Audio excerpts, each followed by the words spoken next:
സംസ്ഥാനം നിയമസഭാ തെരഞ്ഞെടുപ്പിന് ഒരുങ്ങുകയാണ്. തദ്ദേശ തെരഞ്ഞെടുപ്പിൽ കണ്ടതിനേക്കാൾ അപ്പുറം വർഗീയ ധ്രുവീകരണത്തിന് പല കോണുകളിലും ശ്രമം തുടങ്ങിക്കഴിഞ്ഞു. 4 വോട്ടിന് എന്തുമാകാം എന്ന നില രാഷ്ട്രീയ കക്ഷികൾക്ക് ചേർന്നതാണോ? ഒളിഞ്ഞും തെളിഞ്ഞും നടത്തുന്ന വർഗീയ പരാമർശങ്ങളും അതിനെ സമൂഹ മാധ്യമങ്ങളിലൂടെ പ്രചരിപ്പിക്കുന്നതും തെരഞ്ഞെടുപ്പ് ലക്ഷ്യം വെച്ച് തന്നെയാണ് എന്ന് മനസ്സിലാക്കാൻ മലയാളിക്ക് ബുദ്ധിമുട്ടില്ല. വർഗീയ പ്രചാരകരെ പിന്തുണയ്ക്കുന്നവരെയും തള്ളിപ്പറയാത്തവരെയും യഥാർത്ഥത്തിൽ ജനാധിപത്യ വ്യവസ്ഥയെ തന്നെ അട്ടിമറിക്കുന്നവരല്ലേ എന്ന് ജനങ്ങൾ ആരെങ്കിലും ചോദിച്ചാൽ അവരെ നമുക്ക് കുറ്റപ്പെടുത്താൻ കഴിയില്ല. ഈ പശ്ചാത്തലത്തിൽ 24ന്റെ സ്പെഷ്യൽ എൻകൗണ്ടർ പരിശോധിക്കുന്നു. വർഗീയ വിദ്വേഷത്തിന് വിലക്ക് വേണ്ടേ?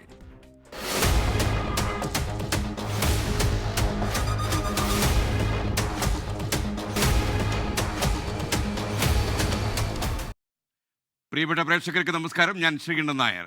ഈ ചർച്ചയിൽ പങ്കെടുക്കുന്നവർ മുൻ ആരോഗ്യവകുപ്പ് മന്ത്രിയും CPM കേന്ദ്ര കമ്മിറ്റി അംഗവുമായ KK ശൈലജ, സംസ്ഥാന മുൻ ആഭ്യന്തരമന്ത്രിയും മുതിർന്ന കോൺഗ്രസ് നേതാവുമായ തിരുവഞ്ചൂർ രാധാകൃഷ്ണൻ, മുൻ കേന്ദ്രമന്ത്രിയും BJP നേതാവുമായ അൽഫോൺസ് കണ്ണന്താനം, ഹൈക്കോടതി മുൻ ജഡ്ജിയും സാമൂഹിക നിരീക്ഷകനുമായ ജസ്റ്റിസ് B കെമാൽ പാഷ എന്നിവർ. എല്ലാ അതിഥികൾക്കും സ്വാഗതം. ആദ്യം ഞാൻ ശൈലജ ടീച്ചറിനോട് ചോദിക്കുകയാണ്. ഇന്ന് വെള്ളാപ്പള്ളിയുടെ വാർത്താ സമ്മേളനത്തിൽ കണ്ട ചില പരാമർശങ്ങളൊക്കെ തന്നെ അമ്പരപ്പിക്കുന്നതും നടുക്കുന്നതും ആയിരുന്നു. തെരഞ്ഞെടുപ്പ് വരികയാണ്, നമുക്കറിയാം. നിയമസഭാ തെരഞ്ഞെടുപ്പിലേക്ക് പോകുന്ന സമയത്ത് ഒരുപക്ഷെ തദ്ദേശ തെരഞ്ഞെടുപ്പിൽ കണ്ടതിനേക്കാളും ചേരിതിരിവുകൾ ഉണ്ടാകാനുള്ള സൂചനകൾ വന്നു തുടങ്ങി ഇന്നത്തെ അദ്ദേഹത്തിൻ്റെ വാർത്താ സമ്മേളനത്തിൽ.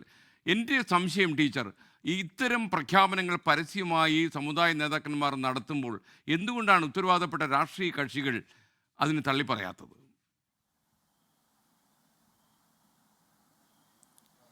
ഉത്തരവാദപ്പെട്ട രാഷ്ട്രീയ കക്ഷികൾ യഥാർത്ഥത്തിൽ ചെയ്യേണ്ടത് അവരവർ കൈയാളുന്ന ആശയം മുറുകെ പിടിച്ച് തിരഞ്ഞെടുപ്പ് പ്രവർത്തനത്തിനിറങ്ങുക എന്നുള്ളതാണ്. നമ്മുടെ കേരളത്തിൽ മുഖ്യധാര പാർട്ടികളുണ്ട്. അവയിൽ തീർച്ചയായിട്ടും ഇടതുപക്ഷത്തിനെ പ്രതിനിധീകരിക്കുന്ന ഒരാളാണ് ഞാൻ. ഇടതുപക്ഷം എന്നും വർഗീയതക്കെതിരാണ്. ഞങ്ങളെല്ലാ തെരഞ്ഞെടുപ്പിലും മുന്നോട്ട് വെക്കുന്നത് മതനിരപേക്ഷതയാണ്. നമ്മുടെ രാജ്യത്തിൻ്റെ ഭരണഘടനയിലും മതേതരത്വം എഴുതി ചേർത്തിട്ടുണ്ട്. ഈ മതേതരത്വം ഭരണഘടനയിൽ ഉള്ളതുകൊണ്ട് തനിയെ ഉണ്ടാവും എന്ന് വിശ്വസിക്കാൻ കഴിയാത്ത വിധം വൈവിധ്യങ്ങളാർന്നതും ചില വർഗീയ പ്രതിഫലനങ്ങൾ ഉണ്ടായിട്ടുള്ളതുമായ രാജ്യമാണ് ഇന്ത്യ. ഈ രാജ്യത്തിന് സ്വാതന്ത്ര്യം കിട്ടിയതിന് ശേഷം രാജ്യത്തെ മതേതര രാജ്യമായിട്ട് നിലനിർത്തണമെങ്കിൽ കരുതിക്കൂട്ടിയ ഇടപെടൽ ആവശ്യമാണ്. എന്നാൽ വളരെ പ്രധാനപ്പെട്ട ചില പാർട്ടികളിൽ നിന്നടക്കം അത്തരത്തിലുള്ളൊരു നീക്കമല്ല, പലപ്പോഴും വർഗീയവാദികളുമായിട്ട് സന്ധി ചെയ്യുന്ന അവസ്ഥയാണ് കണ്ടുവരാറുള്ളത്. അതിനെയാണ് ഞങ്ങൾ കർശനമായിട്ട് എതിർക്കുന്നത്. വർഗീയത സ്ഫുരിക്കുന്ന തീരുമാനങ്ങൾ അല്ലെങ്കിൽ മുദ്രാവാക്യങ്ങൾ, രാജ്യത്തെ ജനങ്ങളെ ഭിന്നിപ്പിക്കുന്ന ഏതെങ്കിലും തരത്തിലുള്ള പ്രവർത്തനങ്ങൾ ആര് നടത്തിയാലും ഇടതുപക്ഷം എതിർക്കും. സാമുദായിക നേതാക്കൾ അവർ പല രീതിയിലുള്ള അഭിപ്രായങ്ങൾ പറയുന്നുണ്ട്. അവർ നല്ലത് പറയുമ്പോൾ സ്വീകരിക്കും, അവർ പറയുന്നത് ശരിയല്ലെങ്കിൽ ഞങ്ങൾ പലപ്പോഴും വിമർശിച്ചിട്ടുണ്ട്. ടീച്ചർ, ഒരു കാര്യം, യഥാർത്ഥത്തിൽ CPM പോലെയുള്ളൊരു വലിയ കക്ഷി തന്നെ സംരക്ഷിക്കും എന്നൊരു വിശ്വാസം വെള്ളാപ്പള്ളിക്ക് ഉണ്ടാകുമോ? അങ്ങനെ ഒരു വിശ്വാസം അദ്ദേഹത്തിന് ഉണ്ടാകാൻ വഴിയില്ലല്ലോ. വെള്ളാപ്പള്ളി നടേശൻ പലപ്പോഴായിട്ട് പറയുന്ന അഭിപ്രായങ്ങൾ നമ്മളെല്ലാവരും കാണാറുള്ളതാണ്. അദ്ദേഹം പറയുന്നതിൽ ശരിയുണ്ടെങ്കിൽ, ഇന്നത്തെ രാഷ്ട്രീയ സാഹചര്യത്തിനനുസരിച്ച് അദ്ദേഹത്തിൻ്റെ നിലപാടിൽ ഗുണപരമായിട്ടുള്ള കാര്യങ്ങളുണ്ടെങ്കിൽ അത് അംഗീകരിക്കാൻ നമുക്ക് മടിയില്ല. എന്നാൽ അദ്ദേഹം പറയുന്ന ഏതെങ്കിലും കാര്യം ഇടതുപക്ഷത്തിൻ്റെ സാധാരണയായിട്ടുള്ള രാഷ്ട്രീയ അഭിപ്രായത്തിന് ഭിന്നമാണെങ്കിൽ ഞങ്ങളത് സ്വീകരിക്കാറുമില്ല. ഓക്കെ, ടീച്ചറിലേക്ക് ഞാൻ വീണ്ടും വരാം. കോൺഗ്രസ് നേതാവ് തിരുവഞ്ചൂർ രാധാകൃഷ്ണൻ കൂടി നമുക്കൊപ്പം ചേരുന്നു. ശ്രീ തിരുവഞ്ചൂർ, ഒരു തെരഞ്ഞെടുപ്പിൽ, പ്രത്യേകിച്ച് നിയമസഭ പോലെ നടക്കാൻ പോകുന്ന ഒരു തെരഞ്ഞെടുപ്പിൽ ഏറ്റവും കൂടുതൽ പ്രതിഫലിക്കേണ്ടത് ഇത്തരം വർഗീയ പ്രശ്നങ്ങൾ തന്നെയാണോ? കാരണം എല്ലാ കാലത്തും ജാതി ചിന്തയും സമുദായ ചിന്തയും ഒക്കെ തെരഞ്ഞെടുപ്പുകളിൽ അവിടെയും ഇവിടെയൊക്കെ പ്രതിഫലിച്ചു വരും. എന്നാൽ ഇപ്പോഴത്തെ കാലത്തിൻ്റെ ഒരു പ്രത്യേകത നമ്മൾ മനസ്സിലാക്കുന്നത്, ഒരു ഒളിപ്പുമില്ലാതെ ആളുകൾ ജാതി പറയുന്നു, വർഗീയത പറയുന്നു, ചില ജില്ലകളെ എടുത്തു പറയുന്നു. ഇങ്ങനെയൊക്കെ ചെയ്യുന്നത് ഒരു തെരഞ്ഞെടുപ്പിൽ സാധാരണ രീതിയിൽ ചർച്ച ചെയ്യപ്പെടേണ്ട വികസനം പോലെയുള്ള കാര്യങ്ങൾ അവഗണിക്കപ്പെടുകയും ചില സമുദായങ്ങളൊക്കെ കേരളത്തിൽ സുരക്ഷിതരല്ല എന്ന ചിന്തയുണ്ടാക്കി അവരെ ചേരിതിരിവോടെ കൂടെ നിർത്താനുള്ള ശ്രമങ്ങളൊക്കെ നടക്കുന്നു. കോൺഗ്രസ് ഇതിൽ അവലംബിക്കുന്ന നിലപാട് എന്താണ്? ഈ കാര്യത്തിൽ കോൺഗ്രസിനും വെട്ടിത്തുറന്ന കാര്യങ്ങൾ പറയാൻ കഴിയുന്നുണ്ടോ കേരളത്തിലെ ചുറ്റുപാടിൽ? ഇവിടുത്തെ പ്രധാനപ്പെട്ട പ്രശ്നം ജനങ്ങളിൽ അരക്ഷിതത്വം ഉണ്ടാക്കുകയാണ്. വർഗീയതയുണ്ട്, കൗണ്ടർ വർഗീയതയുണ്ട്. ചിലർ പച്ചയായ വർഗീയത പറയും, മറ്റു ചിലർ വർഗീയത വലുതേ എന്ന് പറഞ്ഞ് അവരുടേതായ രൂപത്തിൽ മറ്റ് കൗണ്ടർ വർഗീയതയും പറയും. ഇത് തമ്മിലുള്ള അന്തരീക്ഷം സത്യം പറഞ്ഞാൽ കേരള സംസ്ഥാനത്തെ വല്ലാതെ ബാധിക്കുന്ന ഒരു സാഹചര്യം നമ്മൾ കണ്ടുകൊണ്ടേയിരിക്കുകയാണ്. ഇപ്പോൾ നമ്മുടെ മതചിന്തയോ അല്ലെങ്കിൽ ആരാധനാക്രമമോ ആരാധനയോ അതൊക്കെ കൃത്യമായി പോകാം, അത് ഭരണഘടനാപരമാണ്, അതിനാർക്കും എതിർപ്പ് പറയാനും കഴിയില്ല. അതേസമയം അത് വിഭാഗീയമായ കാര്യത്തിനായി മറ്റൊരു വിഭാഗത്തിനെതിരായിട്ട് വിനിയോഗിക്കാനുള്ള ആയുധമായി മാറ്റിയെടുക്കുന്നത് ശരിയാണോ? ആ നടപടിയിലേക്ക് പോകരുത്. ജനങ്ങൾ ഏകോപനത്തോടു കൂടി പോകണമെന്നുള്ള ആഗ്രഹമാണ് നമുക്കെല്ലാവർക്കും ഉള്ളത്. അതിന് വിരുദ്ധമായ ഒരു സമീപനം ഉണ്ടാകുന്നത് ഒരിക്കലും ശരിയല്ല. അപ്പോൾ അതുകൊണ്ട് വിഭാഗീയത ഉണ്ടാക്കാതെ ഇരിക്കുന്നതിന് വേണ്ടിയുള്ള ബോധപൂർവമായ നീക്കം രാഷ്ട്രീയ കക്ഷികളിൽ നിന്നുണ്ടാകേണ്ടതാണ്.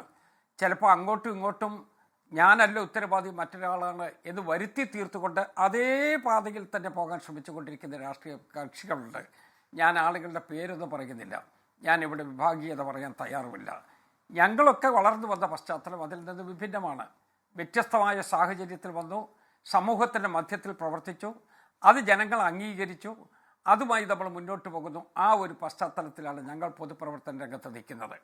എന്നാൽ ഈ അടുത്ത കാലത്തായി വന്നുകൊണ്ടിരിക്കുന്ന ചില സംഭവങ്ങൾ നമ്മുടെ സമൂഹത്തെ വെട്ടിമുറിക്കുന്ന രൂപത്തിലാണ്. ഇവിടെ നമുക്കനുകൂലമായി ആളുകളെ കൂട്ടണമെങ്കിൽ മറ്റൊരു വിഭാഗത്തിനെതിരായിട്ട് ശക്തിയെ ആഞ്ഞടിച്ചേ മതിയാകൂ എന്നൊരു തോന്നലിൽ നിന്നാണ് ഈ വികാരം കത്തിക്കാളിക്കുന്നത് എന്നുള്ളതാണ് എൻ്റെ വിശ്വാസം. അത് പക്വതയോടുകൂടി കാണുന്ന നേതൃത്വം അതിനെയെല്ലാം ഫൽസിക്കും എന്ന് ഞാൻ വിശ്വസിക്കുകയാണ്. തെറ്റായ പാതയിലേക്ക് പോകുന്നത് ഭാരതത്തെ തന്നെ ദൂരവ്യാപകമായ രൂപത്തിലുള്ള പ്രത്യാഘാതമുണ്ടാക്കുന്ന സാഹചര്യത്തിലെത്തിക്കും. അതുണ്ടാകാതെ പോകണം. നാടാണ് നമുക്ക് വലുത്, ജനാധിപത്യമാണ് നമുക്ക് വലുത്. അവിടുത്തെ എല്ലാ വിധത്തിലുമുള്ള അന്തരീക്ഷം നിലനിർത്തുകയാണ് നമുക്കാവശ്യം. ജനങ്ങളെ ഏകോപിപ്പിക്കാനുള്ള, പൊതുജനങ്ങളുടെ ഒരു പൊതുവികാരം ഒപ്പിയെടുത്തുകൊണ്ട് മുന്നോട്ട് പോകുവാനുള്ള രാഷ്ട്രീയ കക്ഷികളുടെ ഉത്തരവാദിത്തം സത്യസന്ധമായി നിറവേറ്റണം എന്നുള്ളത് തന്നെയാണ് എൻ്റെ അഭിപ്രായം. ശ്രീ തിരുവഞ്ചൂർ, യഥാർത്ഥത്തിൽ ഈ വെള്ളാപ്പള്ളി നടേശനെ പോലെയുള്ള ആളുകൾ, ഞാനിപ്പോൾ പേരെടുത്ത് പറയുന്നത് എന്തുകൊണ്ടാണെന്ന് ചോദിച്ചാൽ ഇന്ന് അദ്ദേഹത്തിൻ്റെ വാർത്താ സമ്മേളനം ഉടനീളം ഞാൻ ശ്രദ്ധിക്കുകയായിരുന്നു. അപ്പോൾ അദ്ദേഹം ചില സമുദായങ്ങളെയൊക്കെ പേരെടുത്ത് പറയുന്നു, ചില ആളുകളെ നിശ്ചിതമായി വിമർശിക്കും. അതൊക്കെ അദ്ദേഹത്തിൻ്റെ സ്വാതന്ത്ര്യമാണ്. പക്ഷേ നമ്മൾ മുറുകെ പിടിക്കുന്ന ഒരു മതനിരപേക്ഷതയുടെ ആണിക്കല്ലുകൾ ഇളക്കുന്ന രീതിയിലുള്ള പ്രഖ്യാപനങ്ങളൊക്കെ ഉണ്ടാകുന്നു. അപ്പോൾ ഈ സാഹചര്യത്തിൽ ഇപ്പോൾ UDF പോലെയുള്ള ഒരു പ്രസ്ഥാനം, പ്രതിപക്ഷത്തിരിക്കുന്ന പ്രസ്ഥാനം, പലപ്പോഴും അദ്ദേഹത്തെയൊക്കെ നേരിട്ട് വിമർശിക്കാൻ നിങ്ങൾക്കും അധൈര്യമുള്ളതുപോലെ തോന്നുന്നു. എന്തിനാണ് നിങ്ങൾ പേടിക്കുന്നത്? ഏതടിസ്ഥാനത്തിലാണത് പറയുന്നതെന്ന് എനിക്കറിയില്ല. അദ്ദേഹത്തിൻ്റെ എല്ലാ പ്രവർത്തനങ്ങളും നിങ്ങളെ ക്ലോസായി വാച്ച് ചെയ്തോളൂ. അതിൻ്റെ ഗുണമാർക്കാ കിട്ടുന്നത്, ദോഷം ആരെയാ ഉന്നം വെക്കുന്നത് എന്നുള്ളതൊക്കെ എല്ലാവർക്കും അറിയാമല്ലോ. ഞാൻ അദ്ദേഹത്തെ വ്യക്തിപരമായി അധിക്ഷേപിക്കാനോ മോശമായ രൂപത്തിൽ ചിത്രീകരിക്കാനോ ആഗ്രഹിക്കുന്നില്ല. അദ്ദേഹത്തിൻ്റെ മേഖലയിൽ അദ്ദേഹം വളരെ സമുന്നതനായ രൂപത്തിൽ നിൽക്കുകയാണ്, അത് നിന്നുകൊള്ളട്ടെ. നമ്മളുടെ പ്രശ്നം എന്താ? വർഗീയ വിഭജനം ഉണ്ടാക്കുന്നതിന് വേണ്ടിയുള്ള പരിശ്രമം ഉണ്ടാകരുത്. അത് ടോട്ടൽ ഫാബ്രിക്കിനെ അത് വിള്ളൽ വീഴ്ത്തും. അത് ജനസമൂഹത്തിന് ഗുണകരമല്ല. ആ വിപുലമായ ഒരു ക്യാൻവാസിലാണ് ഞങ്ങൾ ഇതൊക്കെ കാണുന്നത്. ആ രൂപത്തിലേക്ക് അത് കൊണ്ടുപോകണം. അതല്ലാതെ ഞാൻ വ്യക്തിപരമായി ഒരാളിനെ ആക്ഷേപിക്കാനോ അവരുടെ അറ്റ് ദ പോയിൻ്റ് ഓഫ് ടൈമിൽ എടുക്കുന്ന നിലപാടുകൾ അവരുടെ ജീവിതത്തിലെ ശാശ്വത നിലപാടാണ് എന്ന് ചിത്രീകരിക്കാനോ ശ്രമിക്കുന്നില്ല. അതേസമയം നമ്മുടെ സമൂഹത്തിൻ്റെ പ്രതലം ശാന്തമായി മുന്നോട്ട് പോകണം. അടുത്ത തലമുറ ആഗ്രഹിക്കുന്നതാണ്. അതിന് വിരുദ്ധമായ ഒരു നടപടി രാഷ്ട്രീയ കക്ഷികളിൽ നിന്നും മറ്റ് നേതാക്കന്മാരിൽ നിന്നും ഒരിക്കലും ഉണ്ടാകരുത് എന്നാഗ്രഹിക്കുന്ന ഒരു പൊതുപ്രവർത്തകനാണ് ഞാൻ. Okay, thank you Shri Thiruvanchoor. Shri Alphons Kannanthanam കൂടി നമുക്കൊപ്പം ചേരുന്നു. ശ്രീ അൽഫോൺസ് കണ്ണന്താനം, താങ്കൾക്ക് അറിയുന്ന പോലെ ഇന്ന് മുഖ്യമന്ത്രിയുടെ ഒരു പ്രസ്താവന വന്നിരുന്നു. അതായത് ന്യൂനപക്ഷങ്ങൾ, പ്രത്യേകിച്ച് ക്രിസ്തീയ സമുദായമൊക്കെ ആക്രമിക്കപ്പെടുന്ന ഒരു ചുറ്റുപാടുണ്ട് എന്ന് അദ്ദേഹം പറയുകയുണ്ടായി. അപ്പോൾ സാമുദായിക ശക്തികളെ അതല്ലെങ്കിൽ ന്യൂനപക്ഷങ്ങളെ ഒരു ചേരിതിരിവിൻ്റെ ഭാഗമായിട്ട് കൂടെ നിർത്താനുള്ള ഒരു ശ്രമം BJPയും NDAയും ഒക്കെ കേരളത്തിൽ നടത്തുന്നു എന്നുള്ളത് കഴിഞ്ഞ കുറച്ചു കാലമായി ആളുകൾക്ക് ഫീൽ ചെയ്യുന്നുണ്ട്. അപ്പോൾ ഈ ചേരിതിരിവുകൾ ഓരോ പക്ഷവും അവർക്ക് പറ്റാവുന്ന രീതിയിലൊക്കെ ചേരിതിരിക്കാനും സംഘങ്ങളാക്കി മാറ്റാനും ശ്രമിക്കുന്നു എന്നുള്ള ഒരു വിപത്തിനെ താങ്കൾ എങ്ങനെയാണ് കാണുന്നത്? വർഗീയത ആര് പറഞ്ഞാലും വർഗീയത അനുസരിച്ച് ആര് പ്രവർത്തിച്ചാലും അത് തെറ്റാണ്. ഇത് വളരെ ക്ലിയറാണ്. ഇത് പ്രധാനമന്ത്രി തന്നെ പല പ്രാവശ്യം പറഞ്ഞിട്ടുണ്ട്. അദ്ദേഹത്തിൻ്റെ എല്ലാ മാസവും മൻ കി ബാത്തിൽ പ്രസംഗമുണ്ട്. അദ്ദേഹം ഇടയ്ക്കിടയ്ക്ക് രാജ്യത്തോട് അഭിസംബോധന ചെയ്യാറുണ്ട്. വളരെ ക്ലിയറായിട്ട് പറഞ്ഞിട്ടുണ്ട്, ഞാൻ ഭരിക്കുന്നത് എല്ലാവർക്കും വേണ്ടിയാണ്. എല്ലാവരുടെയും ഉന്മനനത്തിന് വേണ്ടിയാണ് ഞാൻ പ്രവർത്തിക്കുന്നത്. അല്ല ഒരു പ്രത്യേക ജാതിക്കാരുടെയോ മതത്തിൻ്റെയോ ആരുടെയും വ്യക്താവല്ല ഞാൻ. എല്ലാവർക്കും വേണ്ടിയാണ് പ്രവർത്തിക്കുന്നത്.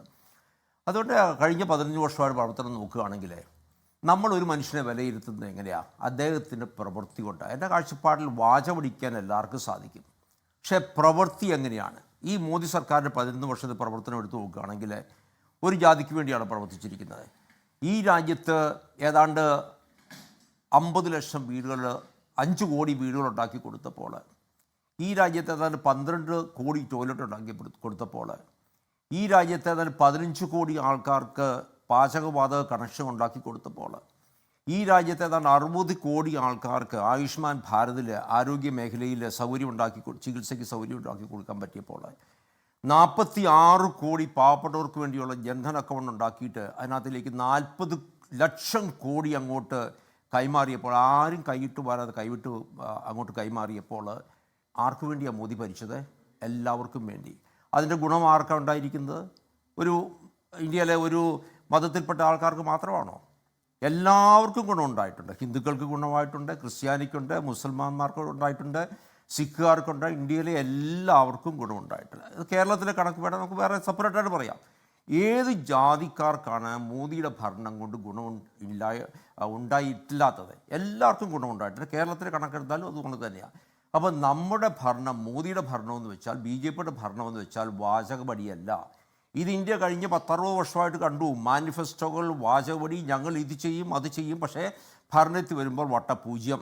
പക്ഷേ മോദി സർക്കാരിനെ ഒന്ന് വിലയിരുത്തിയാൽ ഞങ്ങൾ പ്രവൃത്തി കൊണ്ട് എല്ലാവർക്കും വേണ്ടി ഭരിക്കുന്ന ആൾക്കാരാണ് ഞങ്ങൾ തെളിയിച്ചു കഴിഞ്ഞിട്ടുണ്ട്.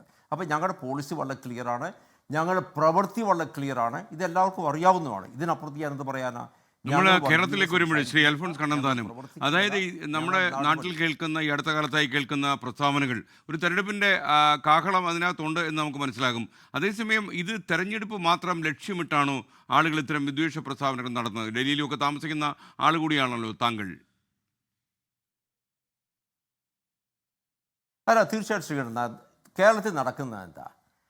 കോൺഗ്രസിൻ്റെ അടുത്തോളൂ. ഈയിടെ ഞാൻ കേട്ടു പ്രതിപക്ഷ നേതാവ് പറയുന്നത് ആരുടെ വോട്ടാണെങ്കിലും അദ്ദേഹം ഒരു പ്രത്യേക ചോദ്യത്തിന് ഉത്തരം പറയുമായിരുന്നു, ഇന്ന ജമാഅത്തിൻ്റെ വോട്ടുകൾ നിങ്ങൾ സ്വീകരിക്കും. അദ്ദേഹം വളരെ ക്ലിയറായിട്ട് പറഞ്ഞു, ആരുടെ വേണമെങ്കിലും സ്വീകരിക്കും, ഇന്ന ആൾക്കാരുടെ സ്വീകരിക്കും എന്ന് അദ്ദേഹം വളരെ ക്ലിയറായിട്ട് പറഞ്ഞു. കമ്മ്യൂണിസ്റ്റ് ഭരണത്തിൽ സ്വീകരിക്കുന്നില്ല, വളരെ ക്ലിയറായിട്ട് പറഞ്ഞിട്ടില്ല ഞങ്ങൾ ആരുടെ വേണമെങ്കിലും സ്വീകരിക്കുമെന്ന്. കേരളത്തിലെ രാഷ്ട്രീയ പാർട്ടികളെടുത്തു. ഈ UDFൻ്റെ ഏറ്റവും പ്രധാനപ്പെട്ട ഘടകമായ മുസ്ലിം ലീഗ്, ആ പാർട്ടിയുടെ പേര് തന്നെ എന്താണ്? മുസ്ലിം ലീഗ്. ഇങ്ങനെ കേരളത്തിൽ ഉന്നത സംസ്കാരമുള്ള, ഉന്നത വിദ്യാഭ്യാസമുള്ള ഒരു സംസ്ഥാനത്ത് ഒരു പാർട്ടിയുടെ പേര് തന്നെ മുസ്ലിം ലീഗ് എന്നല്ലേ? കേരള കോൺഗ്രസ് എന്താ? അത് ക്രിസ്ത്യാനികളുടെ പാർട്ടിയല്ലേ?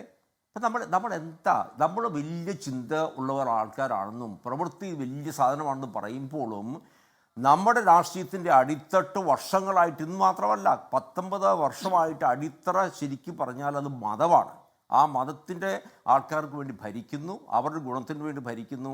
അതല്ലാതെ കേരളത്തിൽ എന്താ നടന്നിരിക്കുന്നത്? UDF ഭരിക്കുമ്പോൾ ബഡ്ജറ്റിൻ്റെ ഏതാനും 80% പോകുന്നത് മുസ്ലിം ലീഗ് ഭരിക്കുന്ന ആ വിഭാഗങ്ങൾക്കാണ്. ഇൻഡസ്ട്രീസ്, IT, വിദ്യാഭ്യാസം എല്ലാം കൂടെ 80% ബഡ്ജറ്റ് പോകുന്നത് മുസ്ലിം ലീഗ് ഭരിക്കുന്ന ഡിപ്പാർട്ട്മെൻറ്റ്. ആർക്കാ ഗുണമുണ്ടാകുന്നത്? കേരള കോൺഗ്രസ് ഭരിക്കുന്ന സ്ഥലത്ത് ആർക്കാ ഗുണമുണ്ടാകുന്നത്? ഇതെല്ലാമായിട്ടും കേരളത്തിലെ ക്രിസ്ത്യാനികൾക്ക് മൈനോറിറ്റി സ്കോളർഷിപ്പ് എടുത്തോളൂ. അതിൻ്റെ ക്രിസ്ത്യാനിക്ക് കിട്ടുന്നുണ്ടോ? 80% പോകുന്നത് മുസ്ലിം സ്റ്റുഡൻസിനും 20% പോകുന്നത് ക്രിസ്ത്യാനികൾക്കുമാണ്. ഇവിടെ പാവപ്പെട്ട ക്രിസ്ത്യാനികളിലെ നമ്മുടെ മുക്കുവന്മാരുടെ കുട്ടികളെടുത്തു, മത്സ്യത്തൊഴിലാളികളുടെ കുട്ടികളെടുത്തു, തീരെ പാവപ്പെട്ടവരല്ലേ, അവർക്കൊക്കെ എത്തുന്നുണ്ടോ? അപ്പോൾ കേരളത്തിൽ ഭരണം എന്നും നടക്കുന്നത് ഇത് മതപരമായിട്ടാണ്, വർഗീയപരമായിട്ടാണ് ഭരണം നടക്കുന്നത്. ഇതൊക്കെ അവസാനിപ്പിക്കണം. ഇത് ജനങ്ങളുടെ ഒരു ഭരണം കേരളത്തിൽ വരണം, എല്ലാവർക്കും വേണ്ടിയുള്ള ഒരു ഭരണം കേരളത്തിൽ വരണം. ഇതാണ് ഞങ്ങളുടെ അജണ്ട, ഞങ്ങൾ ആവശ്യപ്പെടുന്നത്. ജസ്റ്റിസ് കമാൽ പാഷ, ഈ കേരളത്തിൽ ഇപ്പോൾ നടക്കുന്ന ഈ വർഗീയ പ്രസ്താവനകൾ, അതേപോലെ വർഗീയ ചേരിതിരിവുകളൊക്കെ തന്നെ ഈ ആളുകളെ, നമ്മുടെ വോട്ടേഴ്സിനെയൊക്കെ വിഭിന്ന ക്യാമ്പുകൾ നിർത്തി ഭിന്നിപ്പിച്ച് വോട്ട് തട്ടിയെടുക്കാനുള്ള ശ്രമം തന്നെയാണെന്ന് താങ്കൾ കരുതുന്നുണ്ടോ? കാരണം ഇത് പല കക്ഷികളും ഒരു കാലത്ത് കേരളത്തിൽ ഇതൊക്കെ പരസ്യമായിട്ട്, നമ്മൾ ഈ ജാതി ചിന്തയും സമുദായ പ്രതിഫലങ്ങളൊക്കെ പലപ്പോഴും തെരഞ്ഞെടുപ്പിൽ ഉണ്ടാകാറുണ്ട് എങ്കിൽ പോലും ഇതൊക്കെ തുറന്നു പറയാൻ, പരസ്യമായി പറയാനൊക്കെ ആളുകൾക്കൊരു ഉളുപ്പുണ്ടായിരുന്നു. ഇപ്പോൾ നമ്മൾ നോക്കുമ്പോൾ ആളുകൾക്ക് അങ്ങനെ ഉളുപ്പിൻ്റെ ആവശ്യമില്ല, ആൾക്കാർ വെട്ടി തുറന്ന് പറയുകയാണ്. ഇതൊക്കെ ഒരു ചേരിതിരിവിനും അതുവഴി അവരുടെ ആ സമുദായത്തിൻ്റെ വോട്ട് തങ്ങളുടെ പെട്ടിയിൽ വീഴട്ടെ എന്നുള്ള ചിന്തയും തന്നെയാണോ? താങ്കൾ ഈ കാര്യത്തിൽ എങ്ങനെയാണ് താങ്കൾ നോക്കിക്കാണുന്നത്?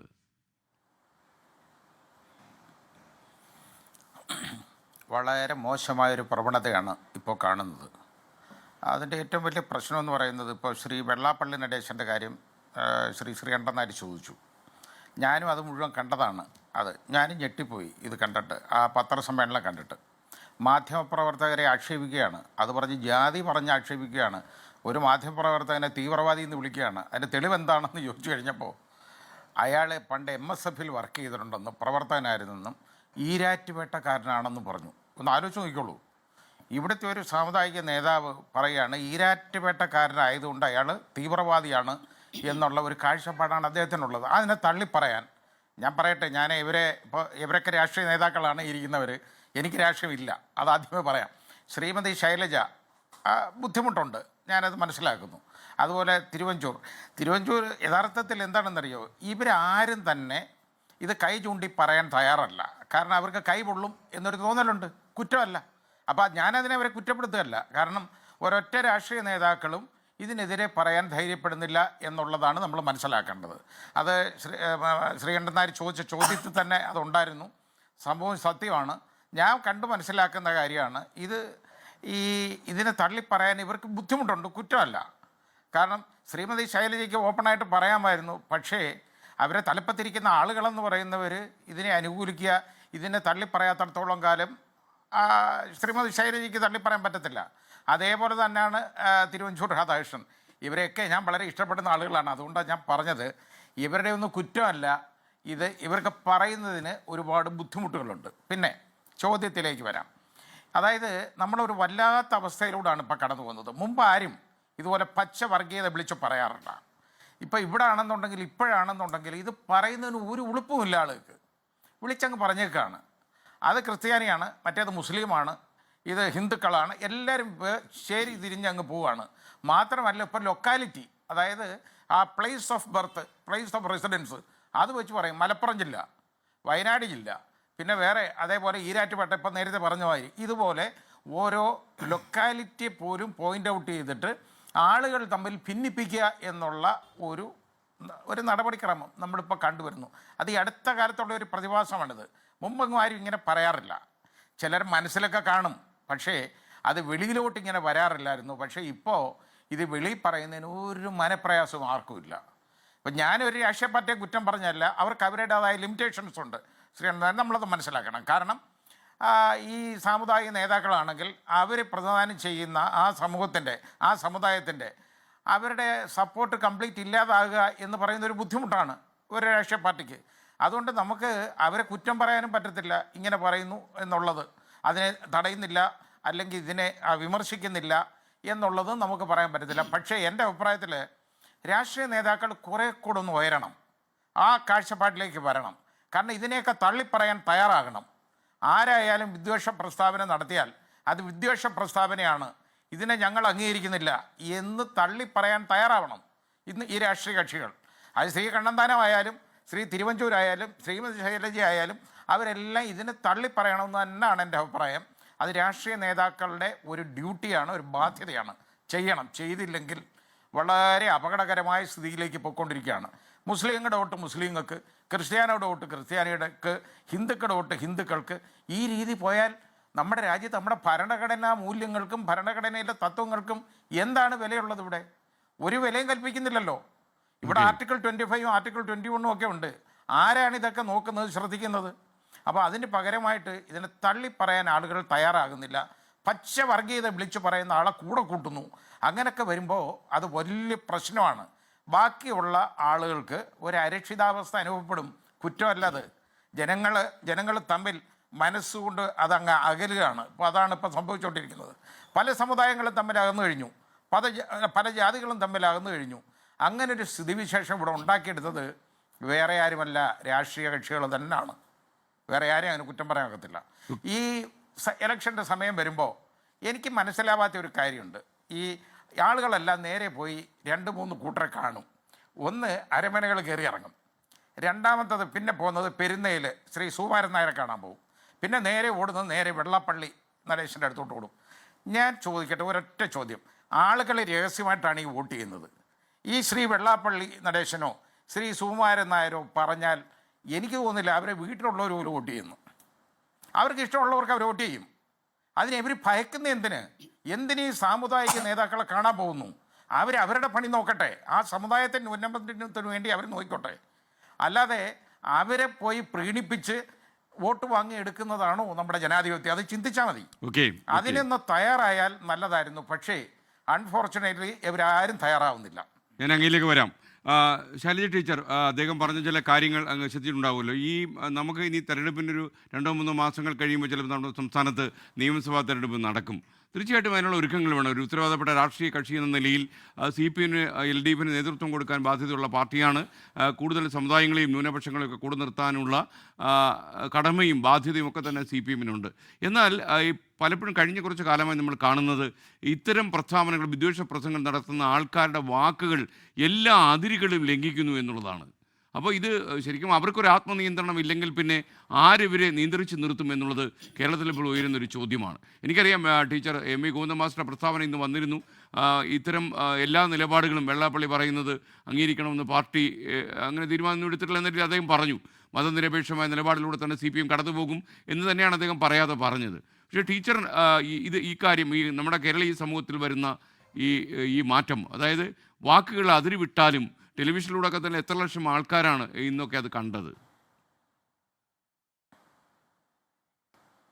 ബഹുമാന്യനായിട്ടുള്ള ശ്രീകണ്ഠൻ നായരെ, അങ്ങും അതുപോലെ തന്നെ എനിക്ക് മുമ്പ് ഇപ്പോൾ സംസാരിച്ചിട്ടുള്ള ശ്രീ കമാൽ പാഷയും സംസാരിച്ച കാര്യങ്ങൾ കേട്ടപ്പോൾ മരം മറിഞ്ഞ് കാട് കാണാതിരിക്കുന്ന അവസ്ഥയാണ് എന്നാണ് എനിക്ക് തോന്നുന്നത്. നമ്മളിന്ന് ചർച്ച ചെയ്യേണ്ടത് ഒരു വെള്ളാപ്പള്ളി നടേശൻ്റെ പ്രസ്താവനയല്ല. ഈ രാജ്യം ഭരിക്കുന്ന പാർട്ടി തന്നെ രാജ്യം ഒരു ഹിന്ദു രാഷ്ട്രമായിട്ട് മാറണം എന്ന് പറയുകയാണ്. വളരെ സുഖമുള്ള കാര്യമാണോ അത്? ഈ രാജ്യത്തിന് സ്വാതന്ത്ര്യം കിട്ടുമ്പോൾ ഇവിടെ 5-6 മതങ്ങളുണ്ട്. അതിലെല്ലാം ലക്ഷക്കണക്കിന് ആളുകളുണ്ട്. ഹിന്ദുവും മുസ്ലിമും ക്രിസ്ത്യാനിയും സിഖും പാർസിയും എല്ലാമായിട്ട് അതിനകത്തെല്ലാം ലക്ഷക്കണക്കിന് ആളുകൾ അവരുടെ ആ മതങ്ങൾക്കകത്തുണ്ട്. അങ്ങനെ നാനാത്വമുള്ള ഒരു രാജ്യത്ത് സ്വാതന്ത്ര്യം കിട്ടിയപ്പോൾ സ്വാതന്ത്ര്യ സമരത്തിൻ്റെ നേതാക്കന്മാരെന്താണ് തീരുമാനിച്ചത്? ബഹുമാന്യനായിട്ടുള്ള അംബേദ്കറുടെ നേതൃത്വത്തിൽ ഭരണഘടന എഴുതി തയ്യാറാക്കുമ്പോൾ നമ്മൾ എന്തിനാണ് ഈ രാജ്യം ഒരു ജനാധിപത്യ മതേതര രാജ്യമായിരിക്കും എന്ന് തീരുമാനിച്ചത്? അത് കരുതിക്കൂട്ടിയാണ്. കാരണം ഈ മതങ്ങളുടെ എല്ലാം കൂടിയുള്ള ഒരു ഭരണം എന്ന് വെച്ചാൽ എല്ലാ മതങ്ങളും ഭരണത്തിൽ പങ്കെടുക്കലല്ല. മതപരമായ കാര്യങ്ങൾ സ്വകാര്യമായിട്ടുള്ള മനുഷ്യൻ്റെ ആവശ്യകതയാണ്. അവർക്ക് ഭക്തിയുണ്ട്, വിശ്വാസമുണ്ട്, മതപരമായ പ്രാർത്ഥനയുണ്ട്, അതിനൊന്നും ലംഘിക്കേണ്ട കാര്യമില്ല. എന്നാൽ എല്ലാ ജനങ്ങൾക്കും വേണ്ട കാര്യങ്ങൾ ചെയ്യുമ്പോൾ ഈ ഗവൺമെൻറ് ഏതെങ്കിലും ഒരു മതത്തിൻ്റെ ഭാഗമാകാൻ പാടില്ല. അങ്ങനെ ആയാൽ ആ രാജ്യത്ത് ഒരിക്കലും ശാന്തി സമാധാനം ഉണ്ടാവില്ല.